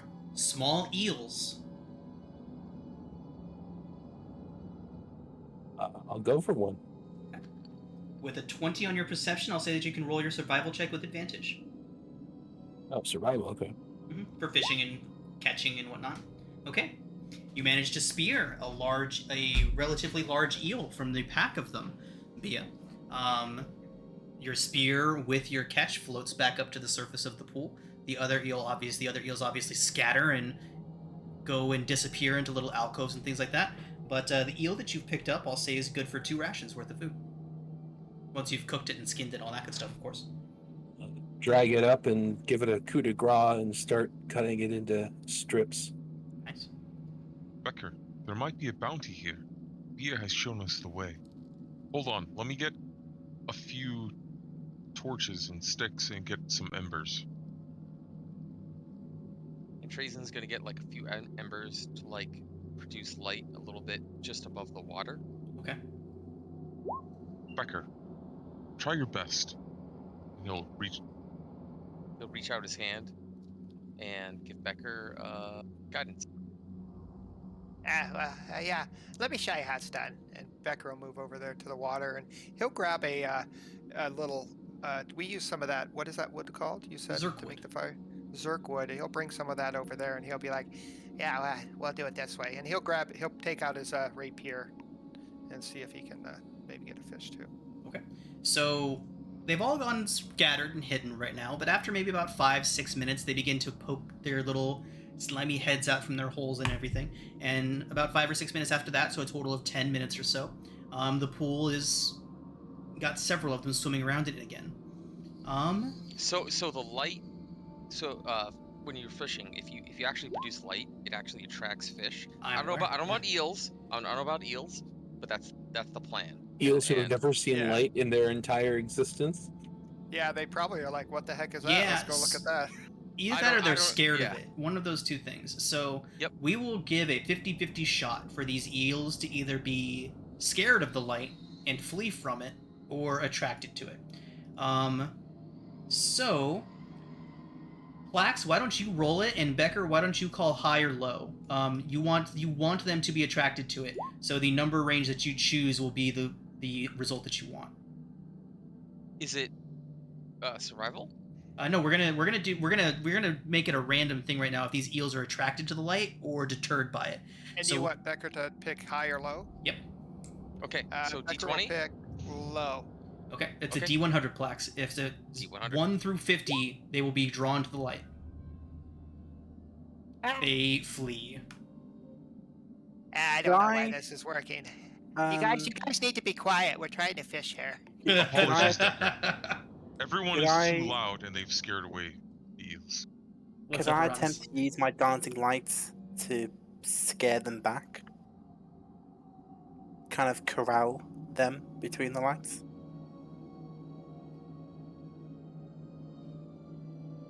Interesting. Okay.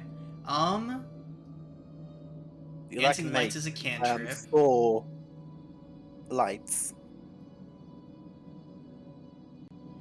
That is interesting. So yes, I want to allow you to do this. I'm trying to figure out how we're going to make it work. So I'm thinking that you will just make a spellcasting ability check. Okay. So what is your spellcasting ability? Wisdom? Wisdom. Okay. So go ahead and make a spellcasting ability check. We'll call the DC 15. Since they are already on their heels and trying to flee back into their little hidey holes, that's why we're putting the DC a little bit higher. So DC 15, if you can do that, you can manipulate your dancing lights in a way that will corral them back towards where you want them to go.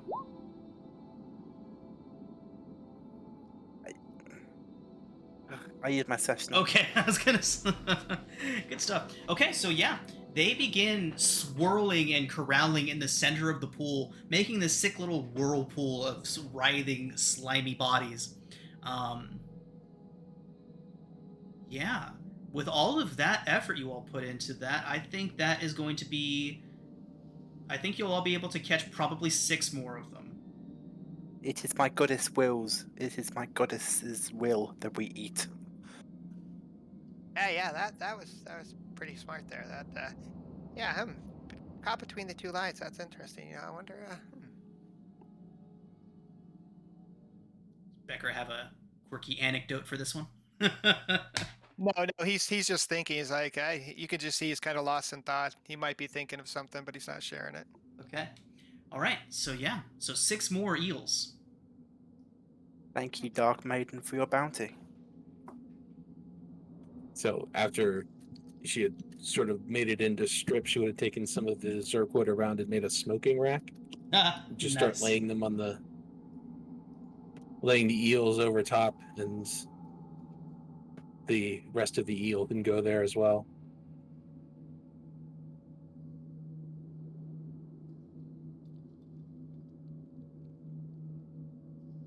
Okay. Of course, smoking using fungal wood is questionable, so we'll see where that leads.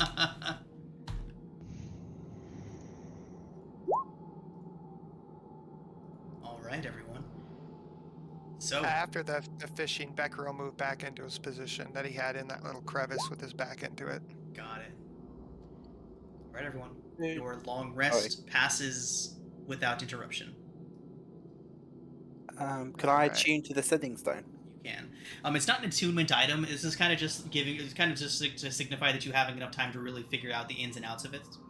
But here you go. Thank you. Could Trazen make his spell focus the tarantula and also the compass? You can't have two spellcasting focuses. Well, no, he's trying to make the compass or attune to tarantula point. Okay, you can 100% have the tarantula be your spellcasting focus. Okay. You As said far I as get like 6 crafting your successes for- compass. Yeah. Oh right, I do remember that. You had to make some animal handling checks, right? Well, it's a compass, so I would assume. Oh it's right, I just was thinking about the Yeah, spider. I think it was like survival or something checks, and he But I had, gotta do like 6 of them in a row, or 6 successes Okay. over time. Okay. Go ahead and make one. Right, because knowing which direction you're heading in is going to be extremely important down here. Okay, so Yep, that is. And I don't. I have 1 success. Okay. I gotta get like 6. It's fine. It's okay. What? It looks like you're. I don't know if compasses actually work like that. I think you gotta have some sort of medium to float it on, and I don't know. What are you doing?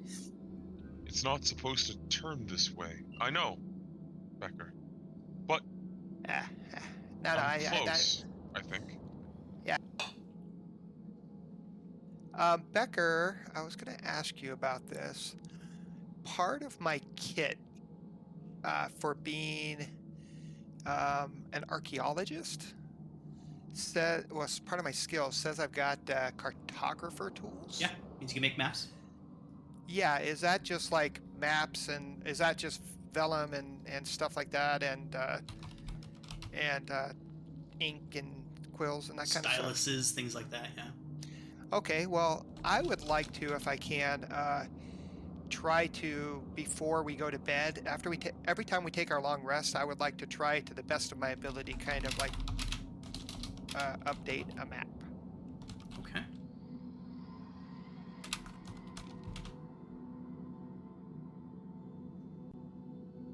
Okay.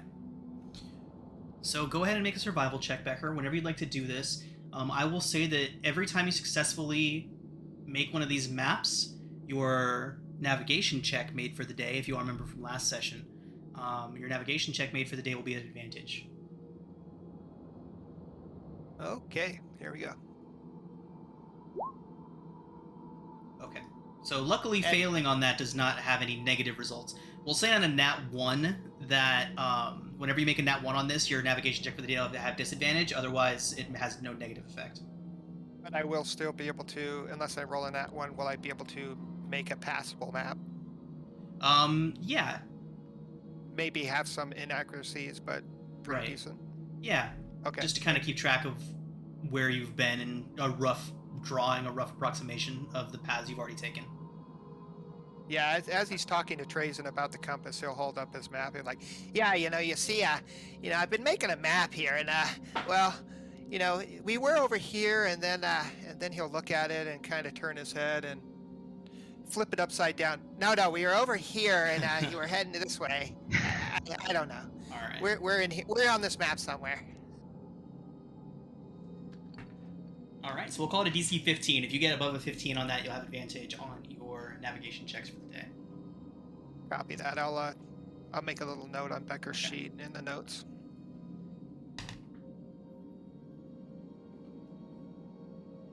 All right, everybody. So if you Sarah. haven't already, go ahead and take your long rest. Okay. Could I attempt to pray to my deity? Yeah, of course. Kind of just looking for guidance about that kind of situation and if the fish village they're moving to is the best idea, or if she has any thoughts on it, or has any wisdom she can impart. Okay, so the way I've always handled communing with the deity when you're not actually using spell casting or any mechanical way to do that is I have you roll a d100, and Low. yeah, no, it's gonna be it's just a percentage chance that you have to get it. So sorry, you rolled before I could decide how good a percentage you got. I was thinking it was going to be a 5% chance of actually getting a response without actually using spellcasting or any sort of divine magic That's to do fair. so. She's resting. Right. Just real quick, so on the map, DC 15 for a success, which gets a advantage on the daily navigation checks. And what was the natural one? It was disadvantage? Disadvantage on the daily navigation check.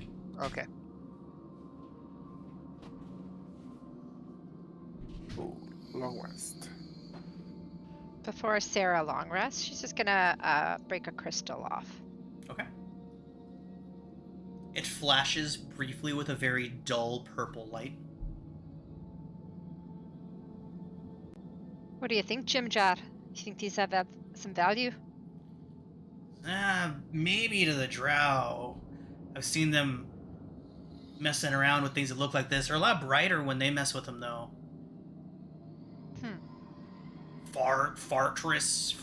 Fargol, they call it something. And Sereth will pipe up from where he's sitting. Phasris. It's called Phasris. Is it valuable? It grows throughout the underdark. It's it's not exactly rare, but my people prefer to build their cities nearby. It's can have interesting effects on magic in high enough concentrations. Magic, you say, huh? Yeah. So Becker will go over there and break off a crystal as well and stick it in his pocket. Okay. Yeah, you never can have too much magic. Yeah. Sereth kind of cringes his brows. I don't think it works that way, but all right. Yeah, it's great. Magic crystals, everybody. Grab some if you want some magic. Yeah.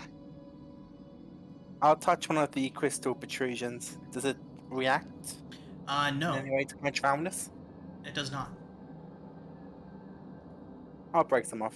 Okay. Make Yeah, a same nice thing. gift. A very dull purple flash.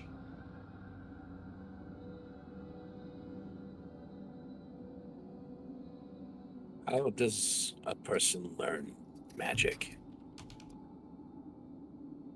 Well, it's different for everybody. Like our friend over there, Aranis, he talks to well, imaginary people, but Excuse me.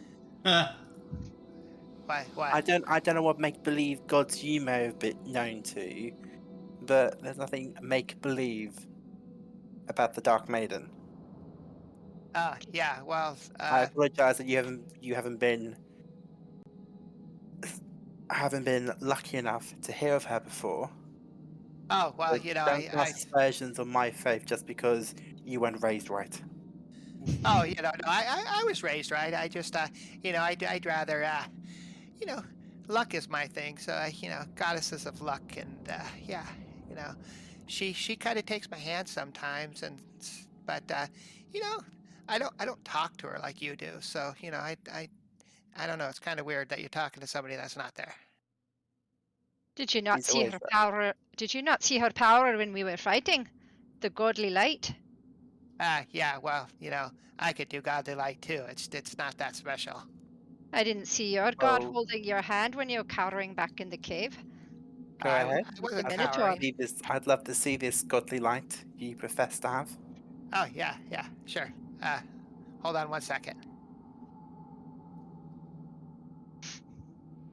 And Becker will cast a minor illusion of a flame in his hand. I mean, it's a light. I wouldn't say it's godly. Okay, hold on a second. But I suppose sizes and everything, as I'm told. And Becker will make the light into the words godly.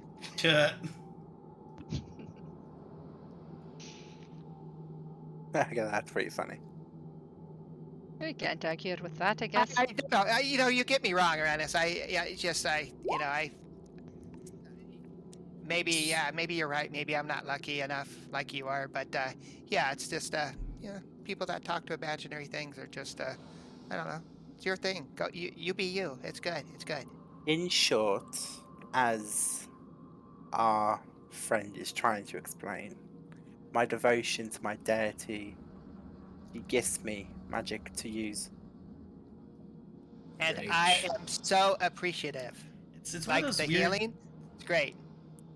It's one of those weird things where, in a world where the touch of the gods is an actual, like, tangible thing that people can do and see, the person that doesn't believe in them is usually the crazy one. Let's say.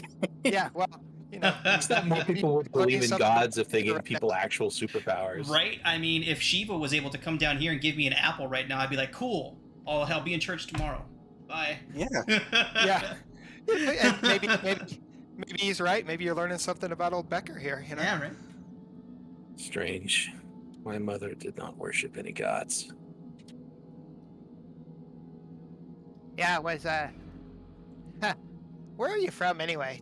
Were you always like this? And he'll kind of like make a little circle, kind of pointing to Trazen.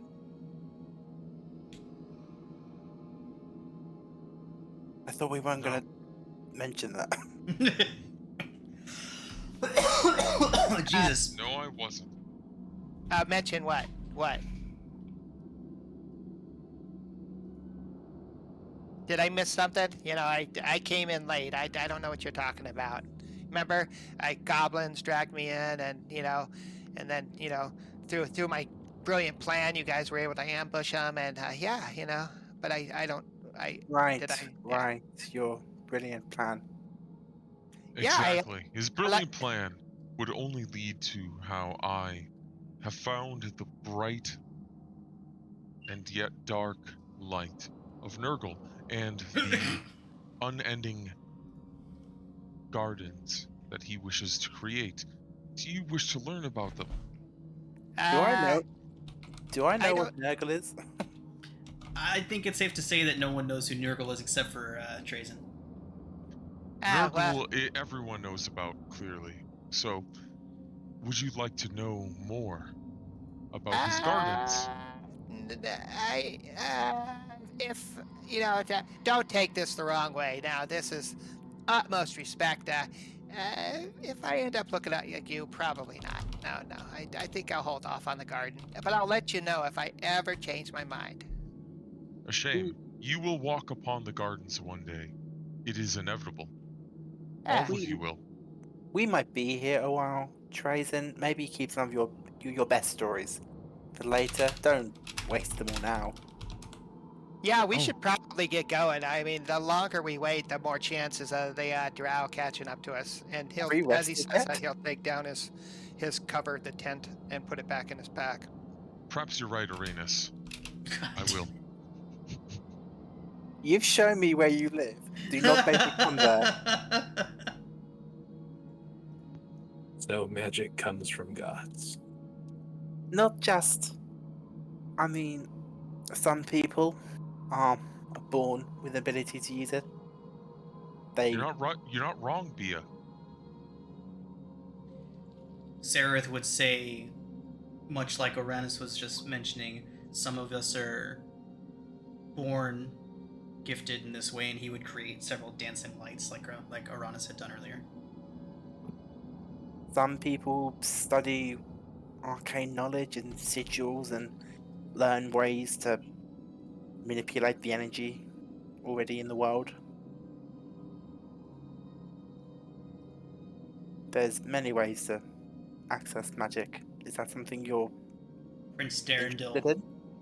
Prince Darendil would approach and say, and then there's studying, of course.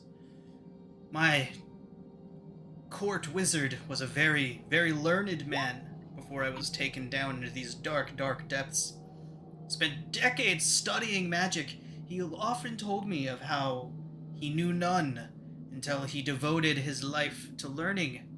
And within merely 10 years of study and tireless effort, he was able to cast a spell. What was his name? His name? Joffrey. Joffrey, the court wizard. Right. Making me come up with names on the spot, you bastard. I have never studied. Yeah, I don't know about this. Well, let's go.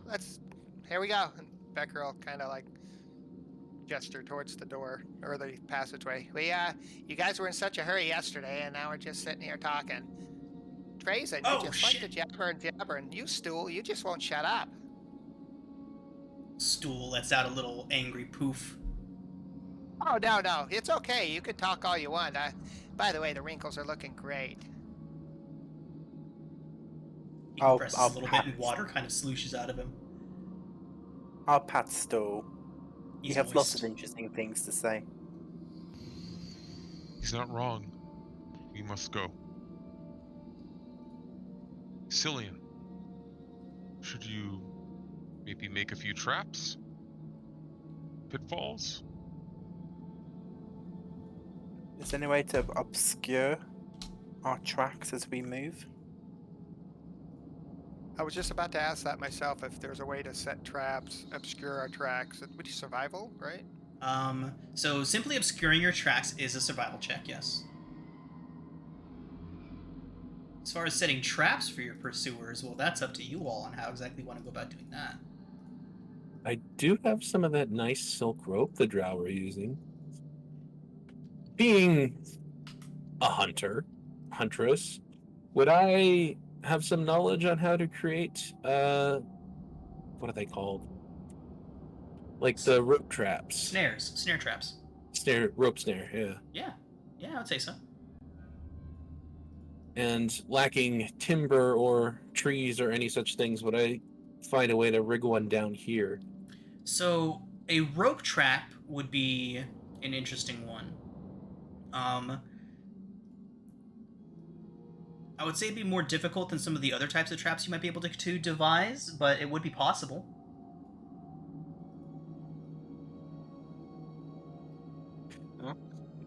Take like a palm-sized rock and throw it into the pool. Does it like sink very far, or is it like, waist deep, shoulder deep? Oh, you've all been able to determine the depth of the pool by this point after all the fishing and everything. At the deepest point to the very back of the pool, it's about 7 feet deep.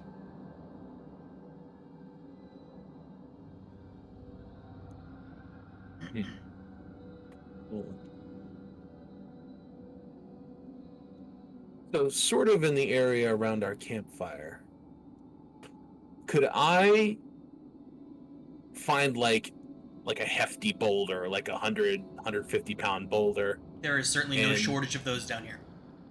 And tie one end of the rope to it, and then sort of set a snare trap on the other end, such that the boulder will fall into the pool when the tension is released.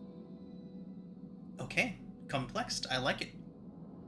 Go ahead and make your survival check.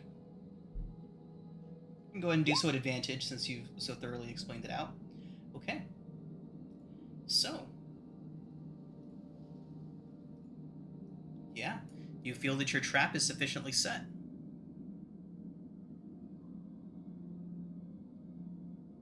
About how many feet of rope would you say it cost me? I would have to say at least 20.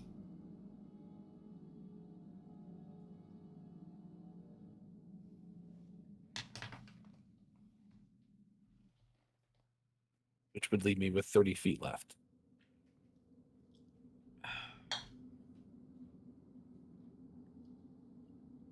You could always use the hempen rope that we found with the paladin and the ranger. I think Sarah has that, right? Becker has rope too, if you don't want to use your silk. I mean, it's fine. He is not sentimental about the silk rope, so. Are you trapping the entrance to the cavern?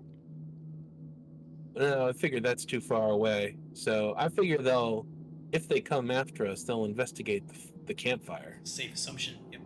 Yeah, so I was figuring too that you set it up in a way that when they show up to see where you were, sifting through the remnants of your fire, they'd set this off.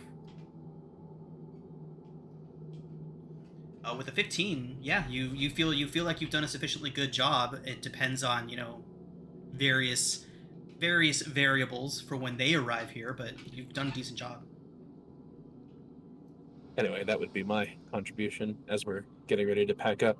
Okay. Anybody else have anything they want to do at the campsite before departing for the day? If there's any leftover eel, Sarah will scarf it down. Well, there's lots of eel. You all got 6, each of them being 2 rations. Everybody already ate for the day, so that would give you an extra 12 rations of eel. Oh. Yeah, I thought we were smoking them. Well, we gave them to the NPCs, right? So did you give the eels you gave the eels to the NPCs, so that would be 8 rations? Yeah. Yeah. Yep. Okay, so that leaves you with 4. 4 eel rations. Except that Sarah just ate them all, so. No, I I meant if there was anything by the fire that was scraps. Scraps, alright, yeah. As long as you're full, Sarah. I'm turning into bones. I've got to keep myself muscly like and stocky. I had heard the dwarves like to eat. Oh, I do. The only thing we like to do more is drink. Well, maybe you can carry somebody. That'd keep you in shape. 'Tis true. Hop on, Becker. All right, let's go. This is my kind of ride. Yeehaw. Becker will kind of like awkwardly scramble on your back. Yeah, if you're 5'7", I think she's 4 foot. It'd be an interesting picture. Yeah, he's like, yeah, man, yeah, you're kind of like stout, aren't you? Yeah. But if you come around the front, I'll carry you like a baby. Now that might be more comfortable. Yeah, it's a little hard back here with all this armor and stuff. Yeah. The pack and everything trying to shift you. Yeah, While I'm carrying you, you can tell me a story. All right. Yeah, I could do that. Well, see, there was one day there was this girl. She was going into the woods. And she was skipping through the woods. And do you want me to tell a story or not? Apparently, I'm still a little sick. I was feeling fine up until you guys started having me laughing, and I'm coughing all over the place. Well, I'll whisper it to her. We are still pursued. I'm being quiet. Okay, so there's a. I think we have different Thank you meanings for of reminding me quiet. about the pursuit. Bia, your efforts have not gone unnoticed. Okay, so as you all exit from the cave and begin once more delving into the Underdark, Shumshar, the Awakened, doing his navigation check to lead you all towards Slubluda. He gets advantage on these since he's headed home. Where are you, Shumshar? Shumshar. Sorry. No, you're good. Any messages on the sending stone?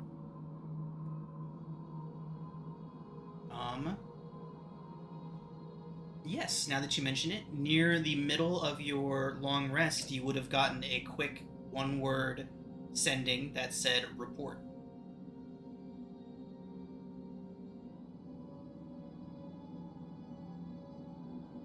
I would respond.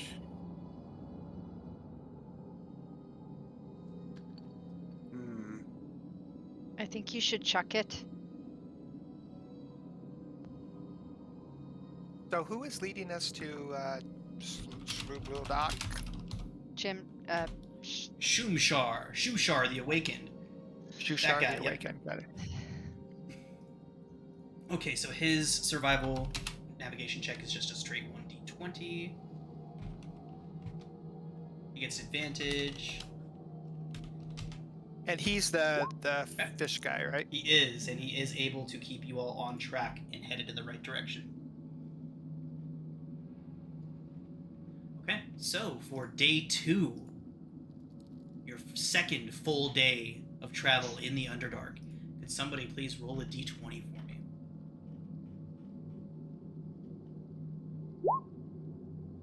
Okay.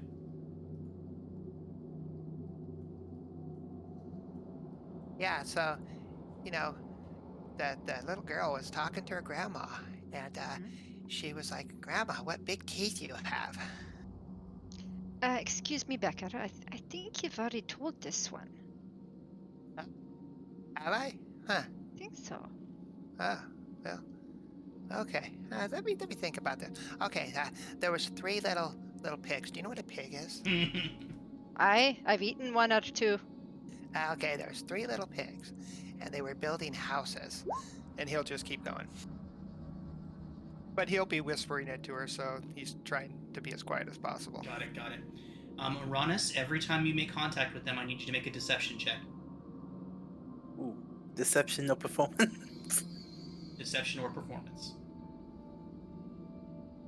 Okay, performance. And Do I still get advantage on that?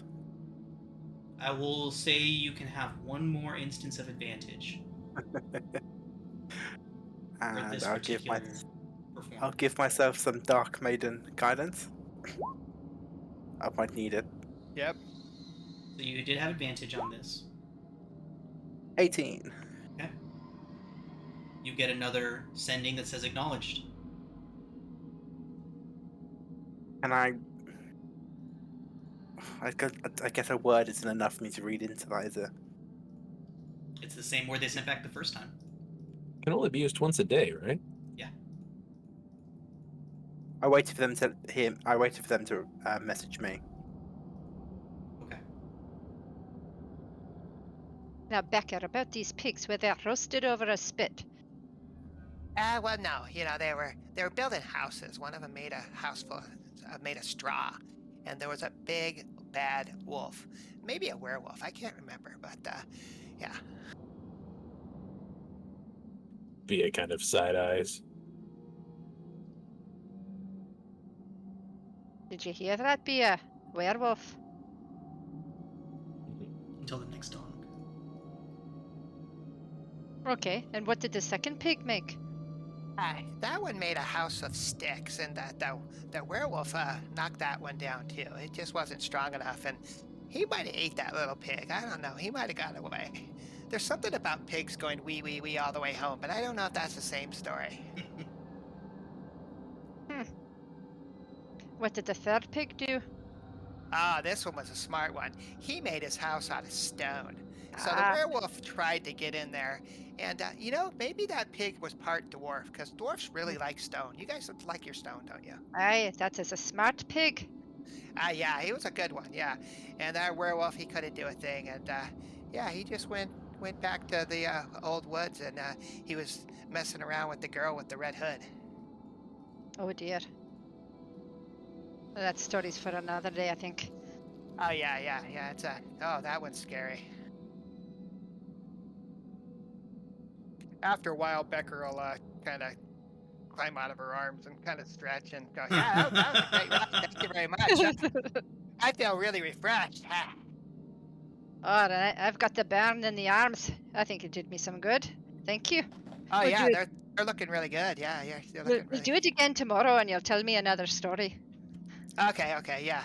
Well. It's so noisy here that Beer would lope up a couple tens of feet, 60, 80 feet up ahead to sort of forward scout. Okay.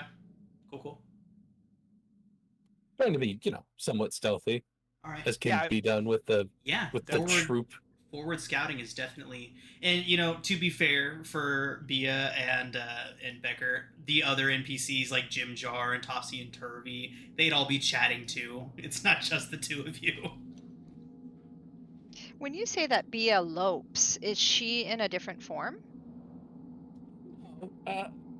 You would have noticed that when Bia moves, she doesn't necessarily walk with the sort of upright gait of other people. Like, she can walk on 2 feet, but when she's moving quickly, she kind of hunches over and leaps about, And somewhat animalistic. May use her like hand to assist her and stuff like that.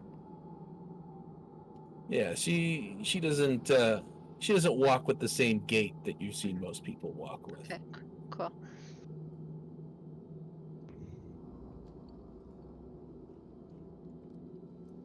Kind of like she's always prowling. You know that Bia, she sure does like the quiet. I wonder if she used to be a monk in the day. You know, they have these big buildings called cloisters, and they take vows of silence. Can you believe that's silence? I mean, not talking. Ha. Yeah, crazy. I imagine that it's hard for you to understand. Oh yeah, I mean, you know, communication is key, man. But it is different. No one in my order ever took vows of silence. Vows of singing were a thing. Ah, well, that I can do. And he'll kind of pat his back, or actually, he'll pat his side pouch, and you'll see, like, sticking out of his pouch is like a set of pan flutes, like a pan flute. Oh, We do all you just play? felt Bia cringe from all the way back here. I'm not saying you play now though, but do you play that? Yeah. You know, it was interesting. I kind of won this thing in a poker game against a dryad. You ever met a dryad? They're very pretty, but you know, they think they can get away with stuff because they're so pretty, and I didn't fall for it. Good for you. You know, it was you know, come to think of it, maybe I did fall for it because I did lose a couple of weeks. I don't know where they went. Well, one day when Bia's not around, you'll play it for me, and I'll sing you a song. I won 8th place in a singing contest at my local pub. Ah, yes. Really? Ah, that's good. Yeah. Yeah, and there were a whole 11 people competing. Right, Jim Char was about to ask how many people entered. Yeah, that's great. Man, we have songstress with us. Yeah. I think Bia's getting a bit on. We should hustle and keep up. Speaking of which, Bia, you would have, so once you rode off ahead, Shumshar would have directed you that the way is a good couple hundred meters straight ahead before the next turn. However, about halfway through that distance, Bia, you notice a massive cave-in. The rocks completely blocking the passage ahead of you. This is the only path? Yes, the last fork was about 60, 70 meters back. Start trying to pick and pull and kick some rocks out of the way and see if I can get a handle on the scale of this. While you're doing that, Shushar and a couple of the others would catch up to you, and indicating that it has taken you quite some time and you are not making a dent in that, Bia. And as the others catch up, Jim Jar would kind of look it over, and he'd kind of look at it, and the deep gnome kind of puts his hand on the rocks, and he says, looks like about 60 feet of solid rock, almost like an entire cavern collapsed here. Shushar, contemplative for a moment. Say this is the most direct route, but he does know another way. It hasn't been traveled in quite some time. It's been an abandoned route for many years now, but it should allow you all to go around this obstacle. Suppose that makes sense. Quickly Girl, look at it and go, "Are you sure you don't want to dig? I got old girl here. She's a good digger," and he'll like pat his sledgehammer on his backpack. We've got a hammer and I've got a crowbar. Sarah, with your the dark dwarves have stone cutting too, right? They do not. They do not have stone I cutting. do not. She I don't- wished she did. Okay, Eldeth. But she does Eldeth, not. however, does have Yeah. stone cutting, and she's able to look at the cave in, kind of go over it, and give it a good once over, and say that it would take at least a week or more to tunnel through this. Yeah, we don't have that kind of time. I don't think that was a good idea. And he'll kind of put his hammer back like it wasn't even his idea and just like, we should probably get going. Where was the way around this? Yeah, so I guess what Shushar would begin leading you all back and into a offshoot. And it doesn't. Yeah, you're gonna go up ahead? Yeah, Shushar would lead you back to that fork, and he would point down it and say, "There's only one route. Only one route. It's a straight shot. No side tunnels, no offshoots for a good several miles. Just follow this tunnel." Yeah. Once Shushar has pointed out the tunnel, Bia would not necessarily sprint ahead, but sort of take the lead. Okay. Kind of trying to push on and make steady progress. Eldeth would follow Beeth as well. Okay. So, you mean Sarah would or Eldeth? Eldeth would. You're controlling She's Eldeth. Got it. Okay. Yeah, she's a scout. Yeah. So, Bia, as you and Eldeth move forward, after maybe about 7-8 minutes, maybe a little longer, you've traveled a good distance, but you notice the first anomaly. There's scratches, long, deep furrows in the walls. And so that's the first thing that you notice. What do you do when you see that? I would stop and just kind of run my hands along the geometry of the scratches. Way bigger, way smaller. It starts about 10 feet in the air, and at its widest point, the scratch is about 4 inches across. The length of it probably about 7-8 feet long. They come in pairs, 2 right next to each other. Several of them spread throughout this area. I don't imagine these are the kind of scratches I've ever seen before. No, unless you've spent a good amount of time in the Underdark, that's a negative. Okay, I would turn around and wait for the group to catch up. Okay.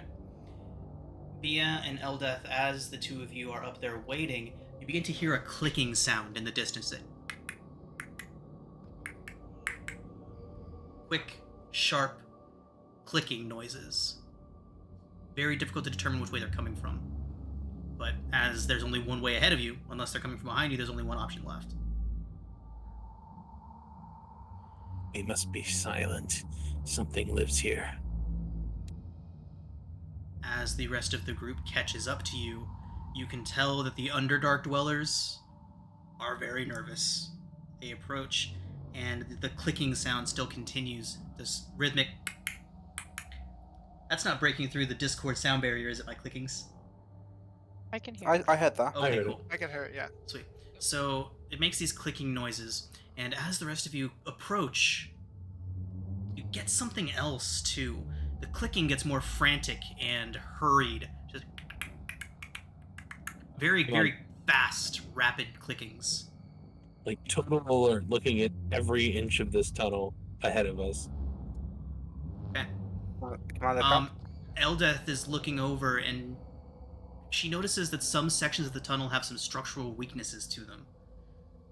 She says, as the rest of everyone is catching up and this frantic clicking is growing in intensity, she says it almost looks like somebody has begun excavation nearby, but nothing's completed. The clacking and clicking grow more and more frantic, and now you begin to hear something else as well. Almost sounds like laughter, although foreign, alien sounding to all of you. The clicking grows more frantic, more frenzied, and suddenly, just as quickly as you all feel the ground vibrate beneath your feet, the wall in front of you bursts outwards, and a massive creature standing at about 15 feet tall erupts out.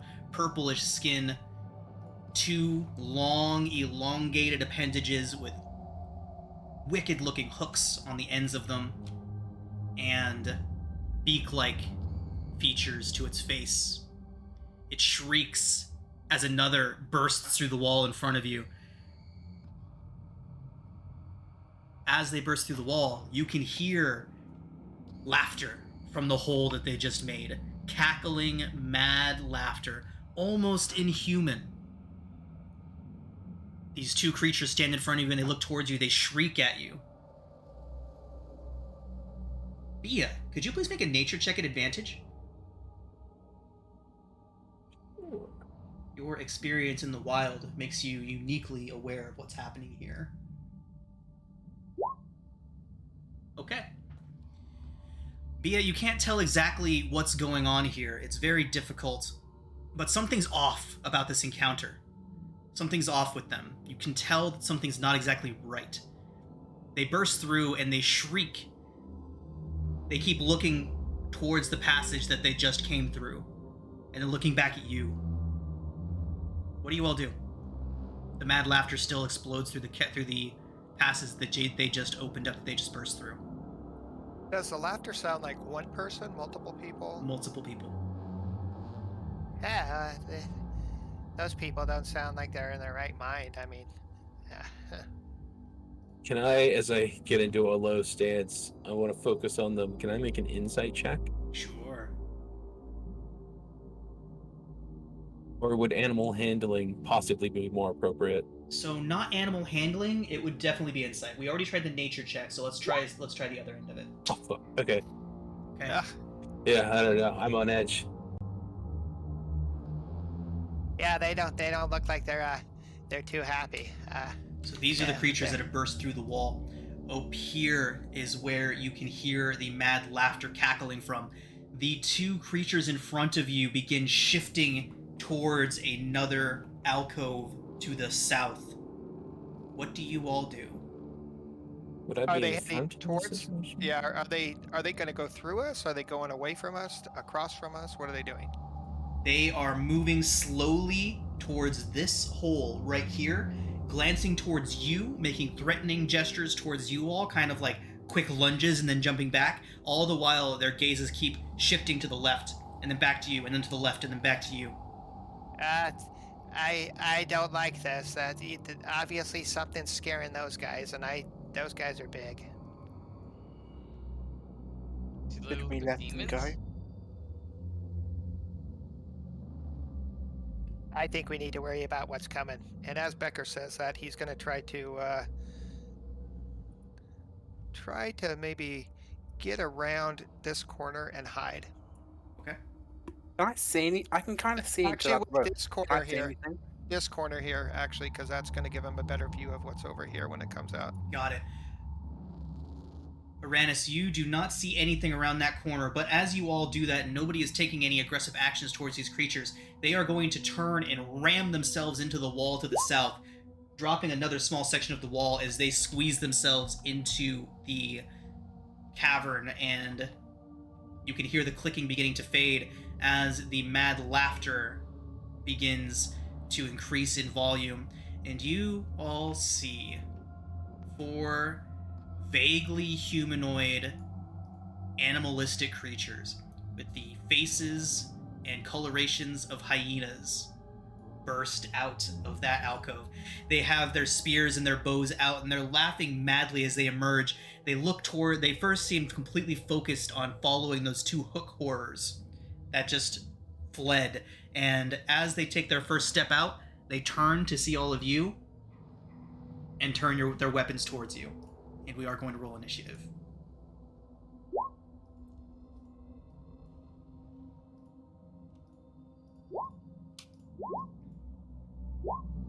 Oh yeah, I forgot I could click on my token and get my little initiative thing. We had a long rest, right? Yes, you have in fact had a long rest before this fight. Nice. there low light? Because I can only see like 5 feet around my character. It is dark in here, so unless you have brought light with you, it is dark. Do I? Okay. Bia, as you were scouting out ahead, I would assume that you had brought a torch or something with you. I have dark vision. Oh, what? You can only see 5 feet ahead of you, though? That wasn't me. Oh, sorry, Cillian, you said that, right? Yeah. Sorry, the voices sound very similar. My bad. It is very dark in here, so unless somebody has done something to illuminate the area, anybody that can only see 5 feet around them, that's as far as you can see. I would use a beetle of light. Sorry, Trayson, I did not hear that. A beetle of light. You said you shed light? The beetle goop? The beetle stuff. Okay. Light. How much light did we say that shed? I think it's a light cantrip. Okay, so 20/20.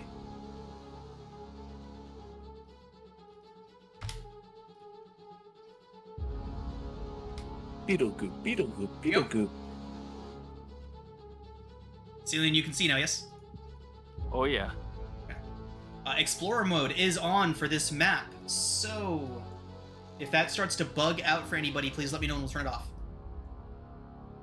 What is Explorer mode again? Maybe I Explorer missed mode that. means that any place that you can see, you can still see grayed out versions of it once you leave your line of sight. So as you all move around this area, you'll basically get a fog of war effect for places that you've already been. Gotcha. Yeah, it'll be a lot more clear once we've moved around this map a bit. But for now, oh, that also means make sure that when you're moving, you are moving with intention, not just teleporting yourself around the map, because that'll make me have to reset the darkness.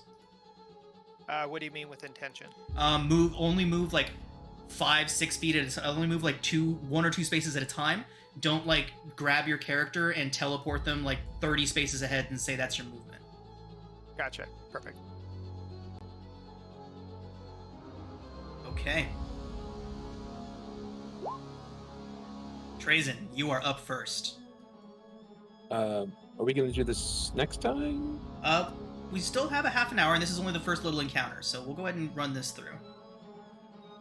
Are you in a hurry? Did we increase the time slot? 3 to 3.5 hours is what it's always been. Oh. We could pick up Okay. here next week if you'd all like to. Nope. I would like to. I would like to move here and.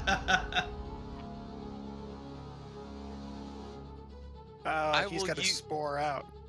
Oh yeah, my brother. I'll use my symbiotic entity.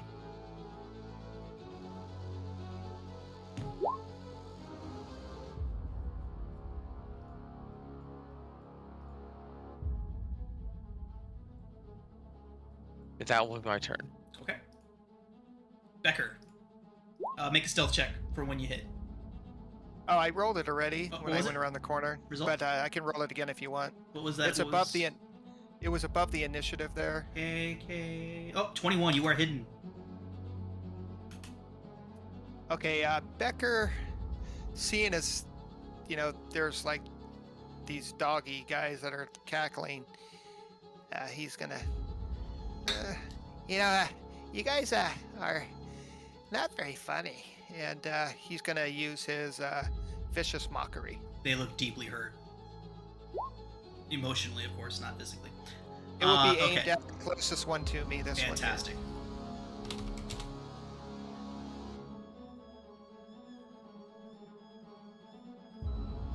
It does fail. Okay. It immediately stops cackling and frowns. Yeah, so, told ya. So yeah, that guy's got disadvantage on his next attack roll. Okay. Which he is incidentally going to use to send a longbow shot right at you, Becker. He is gravely offended by your insult. That is going to be only an 8 to hit at disadvantage. Okay, do I have any cover around that corner from them or not? I'll say it'll give you half cover, yeah.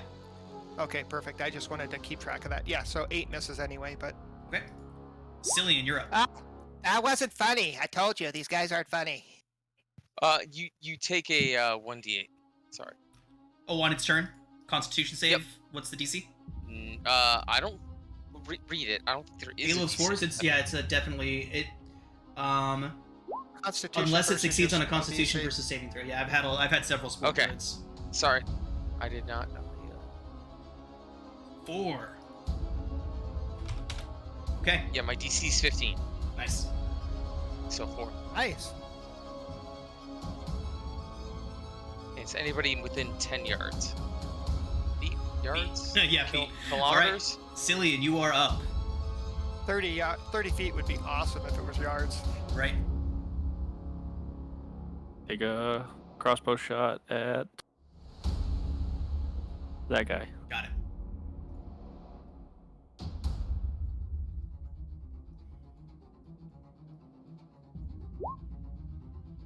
$11? 11 does not hit. Sessional. 23 hits. 8 piercing. 8 piercing. Nice. Bonus action, same thing. Same guy. Rad. No luck. All right. Take the rest of my movement, and that's all I got. Fantastic. Trazen, the gnoll in front of you, is going to attempt to stab at you with its spear. That is only a 10 to hit. They cannot hit anything. Brings us to Uranus. Wait. Oh, Halo Spores. Roll. Yep. Roll. Thank you. Con save result is a nat 1. 7 spore damage. That's good spore damage right there. Yep, that is some stink. He's rolling out flies and Uranus. stuff.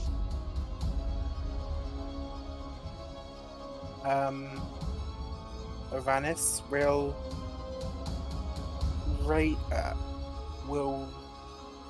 gesture out with his hands as he says,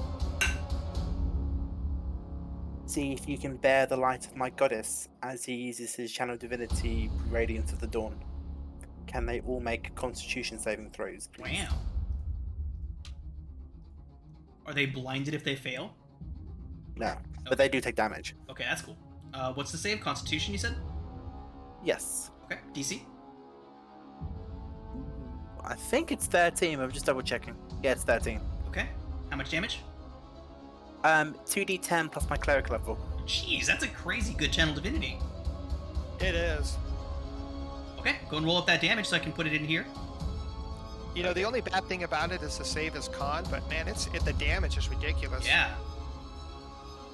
It can also dispel magical darkness. Wow. That's going to be super helpful against the drow. That is. I never knew that. 16. Okay, and is it half or none on save? Let me just double check that. I just have a macro that I can put in all the values and then just hit go. Yeah, half damage on a success. Thank you. All but one fails. All right. Wow, Thank you, Uranus. You did Yeah, really they well. shriek and cover their eyes as they are burnt by this radiant light. Excellent. Wow, that was big. You are unworthy Hey, to stand. Good job in the there, light of Uranus. my That was a goddess. good spell. Did you learn that one, or did the imaginary lady teach you that one too? That was no spell. That was the sheer power of my goddess. Nice. The power of an imaginary person, that's pretty powerful. Wow. Just saying, it attacks everyone who I consider an enemy. Keep talking. Vague threat is not very vague. All right. Uranus, anything else? He'll stay where he is. All right. Knoll. Regular knoll. Spore? Spore. It fails, man. They're all failing.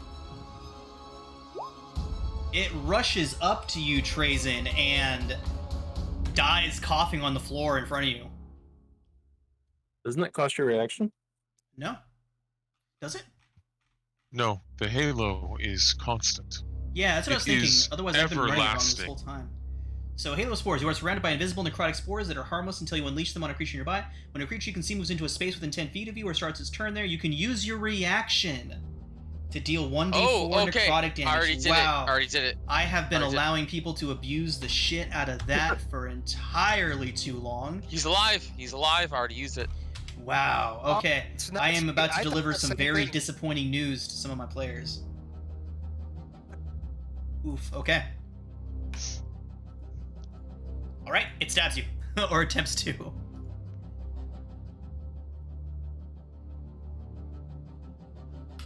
Okay.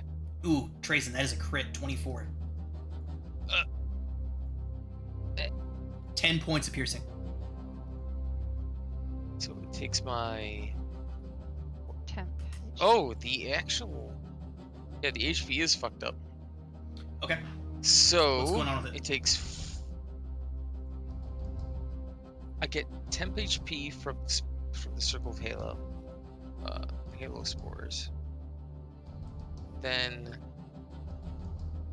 Is it 8? Or... I see 8 in your red box. Yeah. Oh, it's 4 per level. Okay. Yep. So how much? 10.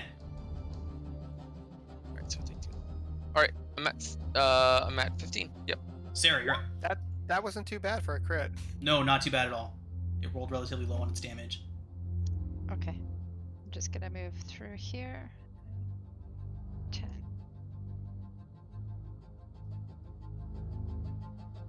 Okay. Hey, Sarah, watch out when you go around Uranus there. You might trip on his piety. Hey, little doggy.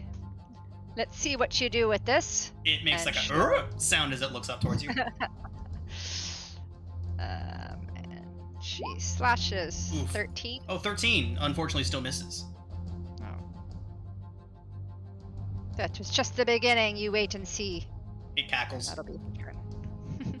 That's her All turn. right. This one is going to close up with you, Sarah, and it is going to stab at you with its spear. That is an 11 to hit. You gotta try a little harder. Hey, Bia, you're up. Yeah, I'm gonna take my axes. I'm going to stomp through this guy's corpse. Do a reckless attack against the one next to me. Nice. Hack and slash Bia. Turn them into mincemeat, into pies. 23 hits. Ooh. Oh yeah, reckless. Yeah. 8 slashing. Down he goes. Bia, how do you kill him? I'll just kind of from the side dig my axe in and lift up and slam him down Nice. like a choke slam, but with an axe. All right. Let's add a yelp as it No. hits the ground the second time. Proceed on to the other one and try to do the same with my other axe. 18 hits. Right. Okay, it yelps, but it's still standing. Your turn. Back to Trazen.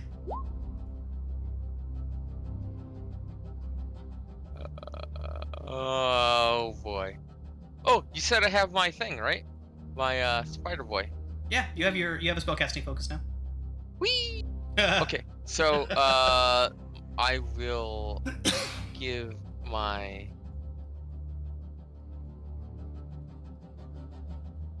what the heck? Sorry. Okay, so I'll give Shillelagh to my quarterstaff, and then I will bonk the boy in front. Bonk.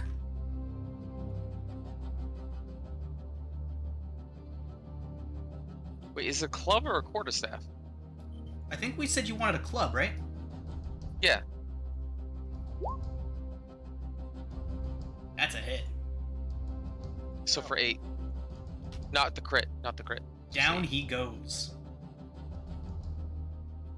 Crazy will move past the bodies, allowing swarms of flies to coalesce around him and this last null boy. Okay.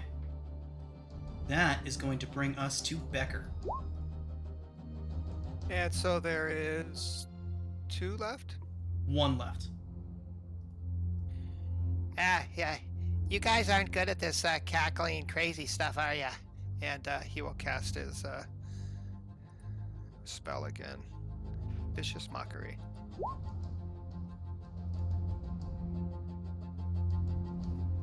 Oh, It's It funny does that it gives me Yeah. sneak attack damage on a what? It does succeed this time. Actually, does that work? No, I think it No, has to it's be a just, weapon attack. Yeah, I've Oh, got okay. it. I forgot to unclick it. So Yeah, it's finesse or ranged weapon attack. Okay. okay, so no damage. No and damage. Nothing. And Becker will kind of sit there going, "You guys are doing a great job. Go, team." All right, that is going to bring us back to Cillian. Okay, I will move this way.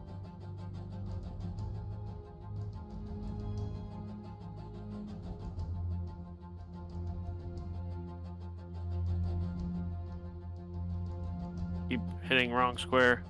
Right. And I will stab him with my rapier. All right, with advantage. Blinking. 19 hits. All right. Trazen, you 11 see damage. Cillian's rapier blade pop out the front of this gnoll's chest.